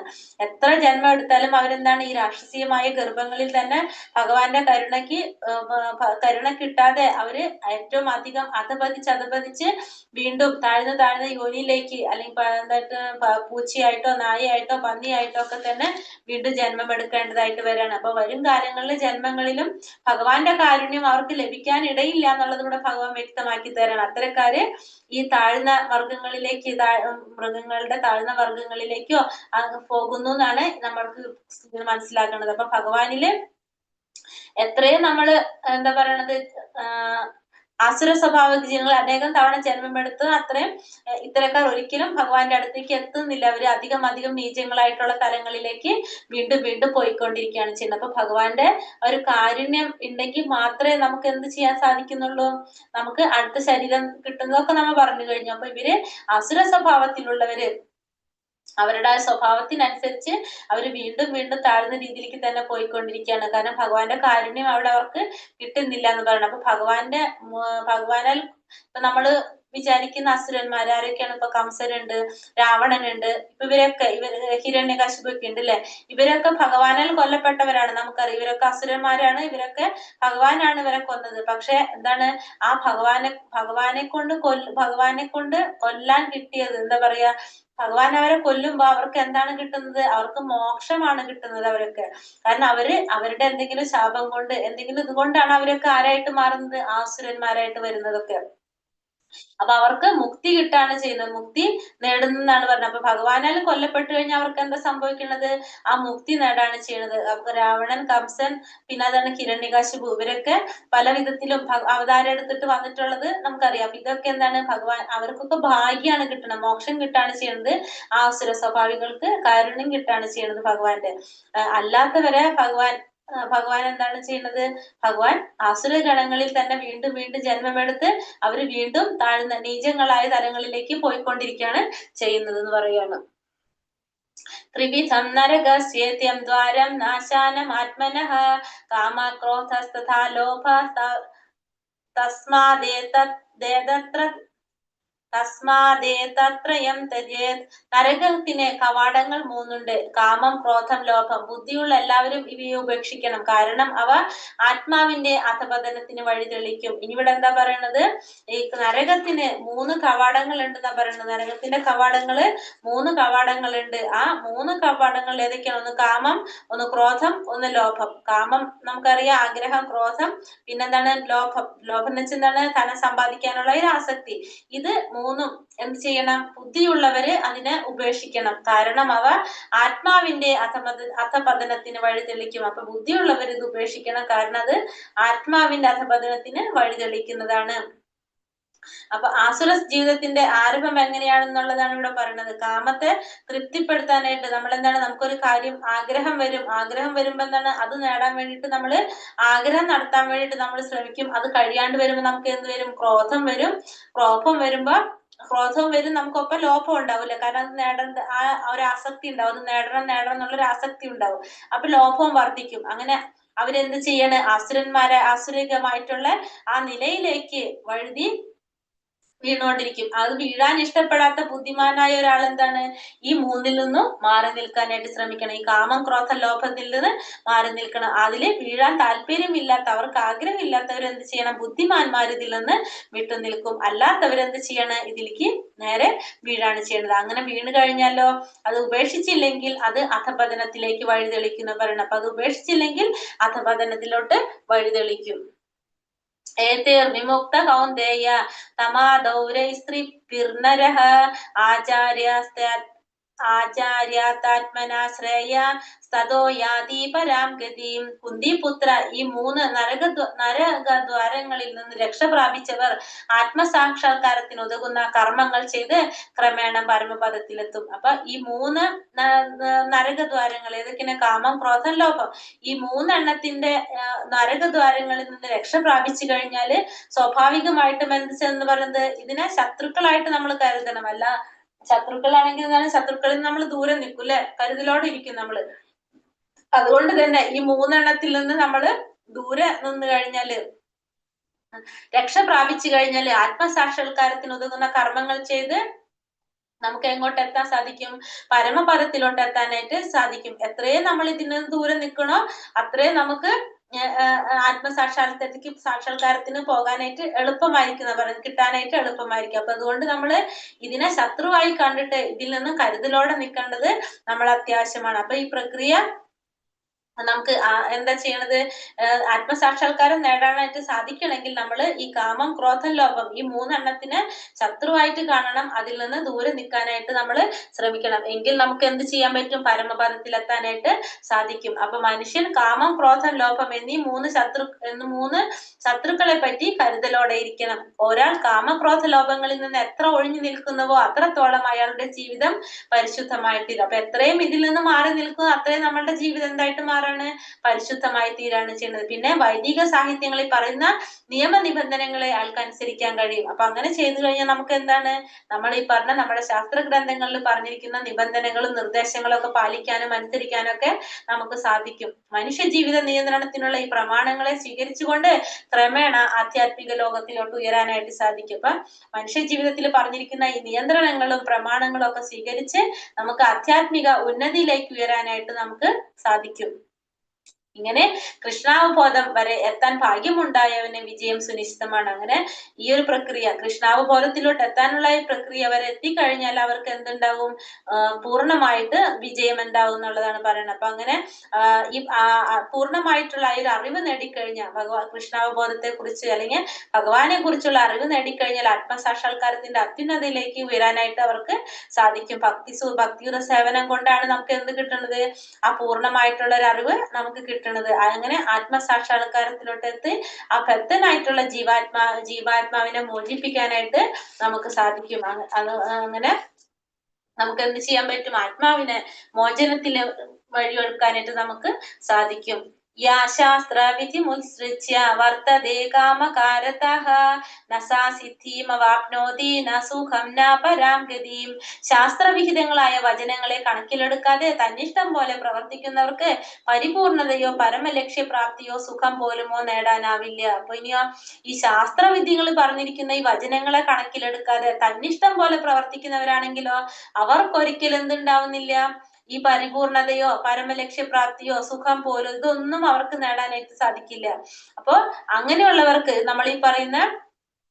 നമ്മൾ പറയുന്ന കുറെ നിയമങ്ങൾ ഉണ്ടല്ലോ, ശാസ്ത്രത്തിൽ പറയുന്നുണ്ടല്ലോ അല്ലെ, കുറെ നിയമങ്ങൾ നമ്മൾ പറയുന്നില്ല. ആ യമനിയമങ്ങൾ പാലിക്കാത്തവർക്കോ ഇതൊന്നും അനുസരിക്കാത്തവർക്ക്, ഈ കാമക്രോധങ്ങളിൽ പ്രേരിതനായിട്ട് പ്രവർത്തിക്കുന്നവർക്ക് ജീവിതത്തിൽ ഒരിക്കലും എന്തുണ്ടാവുന്നില്ല, പരിപൂർണത നേടാനായിട്ട് സാധിക്കുന്നില്ല. കാരണം ഈ സിദ്ധാന്തങ്ങളും അറിഞ്ഞിട്ടും അത് സ്വന്തം ജീവിതത്തിൽ പ്രയോഗിക്കാത്തവനെ നമുക്ക് എന്ത് പറയാം, നരാധമന്മാരെന്നാണ് അവര് പറയുന്നത്. കാരണം ഇതൊക്കെ എല്ലാതും അറിയാം, പക്ഷെ അതൊരു പ്രവർത്തിക്കുന്നില്ലെങ്കിൽ അവര് നരാധമന്മാരാണ്. മനുഷ്യനായി ജനിച്ച് ജീവാത്മാവ് ബുദ്ധി ഉപയോഗിച്ച് തന്റെ ജീവിതത്തെ സമുത്കൃഷ്ടമാക്കാനുള്ള നിബന്ധനകൾ അനുസ്കരിക്കാൻ ബാധ്യസ്ഥനാണ്. അങ്ങനെ ചെയ്യാത്തവരെന്താണ്, സ്വയം തരം താഴാണ് ചെയ്യുന്നത്. നമ്മൾ പറയുന്നുണ്ട് അല്ലെ, മനുഷ്യജന്മത്തിന്റെ പ്രത്യേകത എന്താണ്, നമുക്ക് ആത്മസാക്ഷാത്കാരത്തിലൂടെ ഭഗവാനെ പ്രാപിക്കാനായിട്ട് സാധിക്കും. പക്ഷെ നമ്മൾ അത് ചെയ്യുന്നില്ലെങ്കിൽ നമ്മൾ എന്ത് ചെയ്തുകൊണ്ടിരിക്കുകയാണ്, നമ്മൾ സ്വയം തരം താന്ന് പോയിക്കൊണ്ടിരിക്കുകയാണ് നമ്മളോട് പറയാണിരുന്നത്. അപ്പൊ അങ്ങനെയുള്ളവർക്ക് ഒരിക്കലും പരമലക്ഷ്യപ്രാപ്തിയോ സുഖം പോലോ അവർക്ക് നേടാനായിട്ട് സാധിക്കുന്നില്ല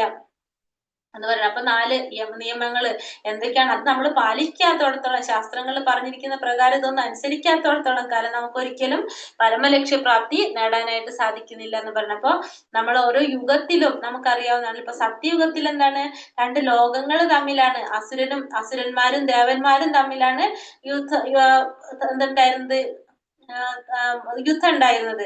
ത്രേതായുഗം വന്നപ്പോൾ എന്തായി മാറിയത്, ശ്രീരാമനും രാവണനും തമ്മിൽ അല്ലെ. അപ്പൊ ഒരു ലോകത്തെ 2 രാജ്യങ്ങൾ തമ്മിലായിരുന്നു യുദ്ധം വന്നത്. അത് കഴിഞ്ഞിട്ടോ അടുത്ത യുഗം വന്നപ്പോഴോ ഒരു കുടുംബത്തിലെ തന്നെ ഒരു കുടുംബത്തിലെ 2 ഫാമിലികൾ തമ്മിൽ അല്ലെ, 2 ഫാമിലികൾ തമ്മിലായിരുന്നു എന്തുണ്ടായിരുന്നത്, അവിടെ യുദ്ധം ഉണ്ടായിരുന്നു. ഇപ്പൊ നമ്മള് ഈ കലിയുഗം വന്നപ്പോൾ എന്തായിരുന്നു, കലിയുഗത്തിൽ ഒരാളിൽ തന്നെയാണ് ഈ ആസുരിക ഗുണം എന്തുള്ളത്, ദൈവിക ഗുണമുള്ളത്. 2 ഗുണം ഒരാളിൽ തന്നെയുണ്ട്. മറ്റേത് സത്യുഗത്തില് 2 ലോകങ്ങൾ, അസുരന്മാരും ദേവന്മാരും തമ്മിലൊന്നും, ത്രേതായുഗത്തില് ശ്രീരാമനും പിന്നെ ആരാണ്, രാവണനും വന്നല്ലേ. അപ്പൊ 2 അസുരനും ദേവനും എന്താ പറയണ, നമ്മൾ പറഞ്ഞ ഒരേ ലോകത്തിലെ 2 രാജ്യങ്ങളിൽ വന്നു. പക്ഷെ ദ്വാപരയുഗത്തിൽ വന്നപ്പോ എന്താണ്, ഒരു കുടുംബത്തിൽ തന്നെ അസുരന്മാരും ദേവന്മാരും വന്നു. പക്ഷെ ഇപ്പൊ കലിയുഗത്തിൽ വന്നപ്പോഴോ ഒരു മനുഷ്യന് തന്നെയാണ് ഈ ആസുരിക ഗുണം ദൈവിക ഗുണം ഉള്ളതെന്ന് പറയാണ്. അപ്പൊ ഇത് രണ്ടും നമ്മളിൽ തന്നെയാണ് ഉള്ളത് എന്ന് നമുക്ക് മനസ്സിലാക്കി തരാണ് ചെയ്യുന്നത്. അപ്പൊ അത് നമ്മൾ എന്ത് ചെയ്യണം, അത് നമ്മൾ മാറ്റാനായിട്ട് ശ്രമിക്കേണ്ടത് അത്യാവശ്യമാണ്. കാരണം മനുഷ്യ ജീവിതത്തിന്റെ പരിപൂർണത എന്ന് പറയുന്നത് എന്താണ്, ഭഗവാനിക്ക് എത്താന്നുള്ളതാണ്. മനുഷ്യ ജീവിതത്തിന്റെ പരിപൂർണത മൂലസ്വരൂപത്തായ ഭഗവാനെ സേവിച്ച് ഭഗവാന്റെ ആത്മസാക്ഷാത്കാരം നേടി പരമപദത്തിൽ എത്താന്നുള്ളതാണ് നമ്മുടെ മനുഷ്യ ജീവിതത്തിന്റെ പരിപൂർണത. അതിനു വേണ്ടിയിട്ട് നമ്മൾ ശ്രമിക്കേണ്ടതാണ്. ഇനി ശാസ്ത്രം പ്രമാണം തേ കാര്യകാര്യാവ്യവസ്ഥിതൗ ജ്ഞാത്വാ ശാസ്ത്രവിധാനോക്തം കർമ്മ കർത്തൂമി ഹർഹസി. എന്തു ചെയ്യണം, എന്ത് ചെയ്യാൻ പാടില്ല എന്ന് ഒരാൾ മനസ്സിലാക്കണം. ഈ നിയമനിബന്ധനകൾ പഠിച്ചറിഞ്ഞ ശേഷം മാത്രം പ്രവർത്തിക്കുക, തന്മൂലം ക്രമേണ ഉന്നതി പ്രാപിക്കുക. അപ്പൊ എന്ത് ചെയ്യണം, എന്ത് ചെയ്യാൻ പാടില്ല എന്നുള്ളത് കർമ്മശാസ്ത്രങ്ങളുടെ അടിസ്ഥാനത്തിൽ നമ്മൾ മനസ്സിലാക്കി ആ നിയമനിബന്ധനകളൊക്കെ പഠിച്ചറിഞ്ഞതിന് ശേഷം അതനുസരിച്ച് പ്രവർത്തിക്കുക. അങ്ങനെ ചെയ്തു കഴിഞ്ഞാൽ നമുക്ക് എന്തുണ്ടാകും? ഉന്നതി ഉണ്ടാകും എന്ന് പറയണം. അപ്പൊ നമ്മൾ എന്താണോ ചെയ്യേണ്ടത്, എന്താണോ ചെയ്യാൻ പാടില്ലാത്തെന്നുള്ളത് ആദ്യം നമ്മൾ ശാസ്ത്രങ്ങളിൽ നിന്ന് മനസ്സിലാക്കണം. അത് പഠിച്ചതിന് ശേഷം നമ്മൾ എന്ത് ചെയ്യണം? അത് പ്രാവർത്തികമാക്കാൻ ശ്രമിച്ചു കഴിഞ്ഞാൽ നമുക്ക് എന്തുണ്ടാവും?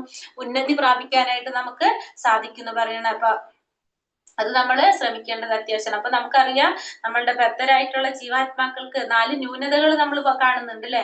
നമ്മളുടെ ഇന്ദ്രിയങ്ങള്, വഞ്ചന പ്രവണത, തെറ്റ് വരുത്താനുള്ള പ്രവണത, പിന്നെ അതുകൊണ്ട് വ്യാമോഹം, അതൊക്കെ നമ്മളെ ദോഷങ്ങളാണ്. അപ്പൊ നമ്മൾ അതിനൊക്കെ എന്ത് ചെയ്യാൻ ശ്രമിക്കണം? നമ്മളതൊക്കെ തിരുത്താനായിട്ട് ശ്രമിച്ചുകൊണ്ടിരിക്കുക, മാറ്റം വരുത്താനായിട്ട് ശ്രമിച്ചുകൊണ്ടിരിക്കുക. പരിശുദ്ധി നേടാൻ വേണ്ടിയിട്ട് ഈ ശാസ്ത്രങ്ങളിൽ എന്താണ് പറയുന്നത് അതനുസരിച്ച് നമുക്ക് പ്രവർത്തിച്ചുകൊണ്ട് മാറാനായിട്ട് സാധിക്കും. ഭഗവത്ഗീതയിലൂടെ കൃഷ്ണനെ അറിയുകയും കൃഷ്ണാവബോധം ഉൾക്കൊള്ളുകയും ചെയ്ത് ഭക്തിയുടെ സേവനത്തിൽ മുഴുകുന്നവൻ വേദസംഹിതകൾക്ക് നൽകാവുന്ന അത്യുത്കൃഷ്ടമായ ജ്ഞാനം അത്രയും നേടിക്കഴിഞ്ഞപ്പോ ഭഗവത്ഗീതയിലൂടെ ഭഗവാൻ അറിയുക, കൃഷ്ണാവബോധം ഉൾക്കൊണ്ട് ഭക്തിയുടെ സേവനത്തിൽ മുഴുകിക്കഴിഞ്ഞാൽ എന്താണ്?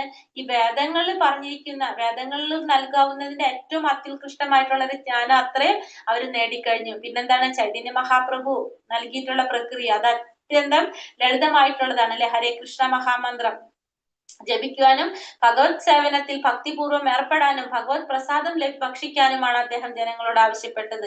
എന്താ ഉപദേശിച്ചത്? ഒന്ന് ഹരേ കൃഷ്ണ മഹാമന്ത്രം ജപിക്കുക, ഭഗവാന്റെ സേവനത്തിൽ ഭക്തിപൂർവ്വം സേവനത്തിൽ ഏർപ്പെട്ടുകൊണ്ടിരിക്കുക, ഭഗവത് പ്രസാദം സ്വീകരിക്കുക. ഇത് മൂന്നും ചെയ്ത് കഴിഞ്ഞ എന്താണ്? നമ്മൾ ഓട്ടോമാറ്റിക്കലി പരിശുദ്ധരാകുമെന്ന് ചൈതന്യ മഹാപ്രഭു പറയാണ്. അപ്പൊ നമ്മള് ഭക്തി പുരസ്സരം നമ്മൾ ചെയ്യേണ്ടതെന്ന് ഭഗവാന്റെ നാമം ജപിക്കുക, ഭഗവത് സേവനങ്ങൾ ചെയ്തുകൊണ്ടിരിക്കുക, ഭഗവാന്റെ പ്രസാദം കഴിക്കുക. അത് ഏറ്റവും ലളിതമായിട്ട് നമുക്ക് ചെയ്യാൻ പറ്റുന്ന കാര്യങ്ങളാണ് ചൈതന്യ മഹാപ്രഭു നമുക്ക് ഉപദേശിച്ചു തന്നിട്ടുള്ളത്. ഈ ഭക്തി സാധനങ്ങളിൽ നേരിട്ട് ഏർപ്പെട്ടിരിക്കുന്ന ഒരാൾ വൈദിക സാഹിത്യങ്ങൾ വീണ്ടും വേണ്ട വണ്ണം പഠിച്ചിട്ടുണ്ടെന്ന് പറയാം. അപ്പൊ ഇത് കറക്റ്റ് ആയിട്ട് ഫോളോ ചെയ്യുന്നവർക്ക് എന്താണ്? അവരെല്ലാം വൈദികമായിട്ടുള്ള സാഹിത്യങ്ങള് നല്ല രീതിയിൽ പഠിച്ചിട്ടുള്ളതാണെന്ന് പറയാനായിട്ട് സാധിക്കും നമുക്ക്. ഹരേ കൃഷ്ണ കൃഷ്ണ കൃഷ്ണ ഹരേ ഹരേ, ഹരേ രാമ രാമ രാമ ഹരേ ഹരേ.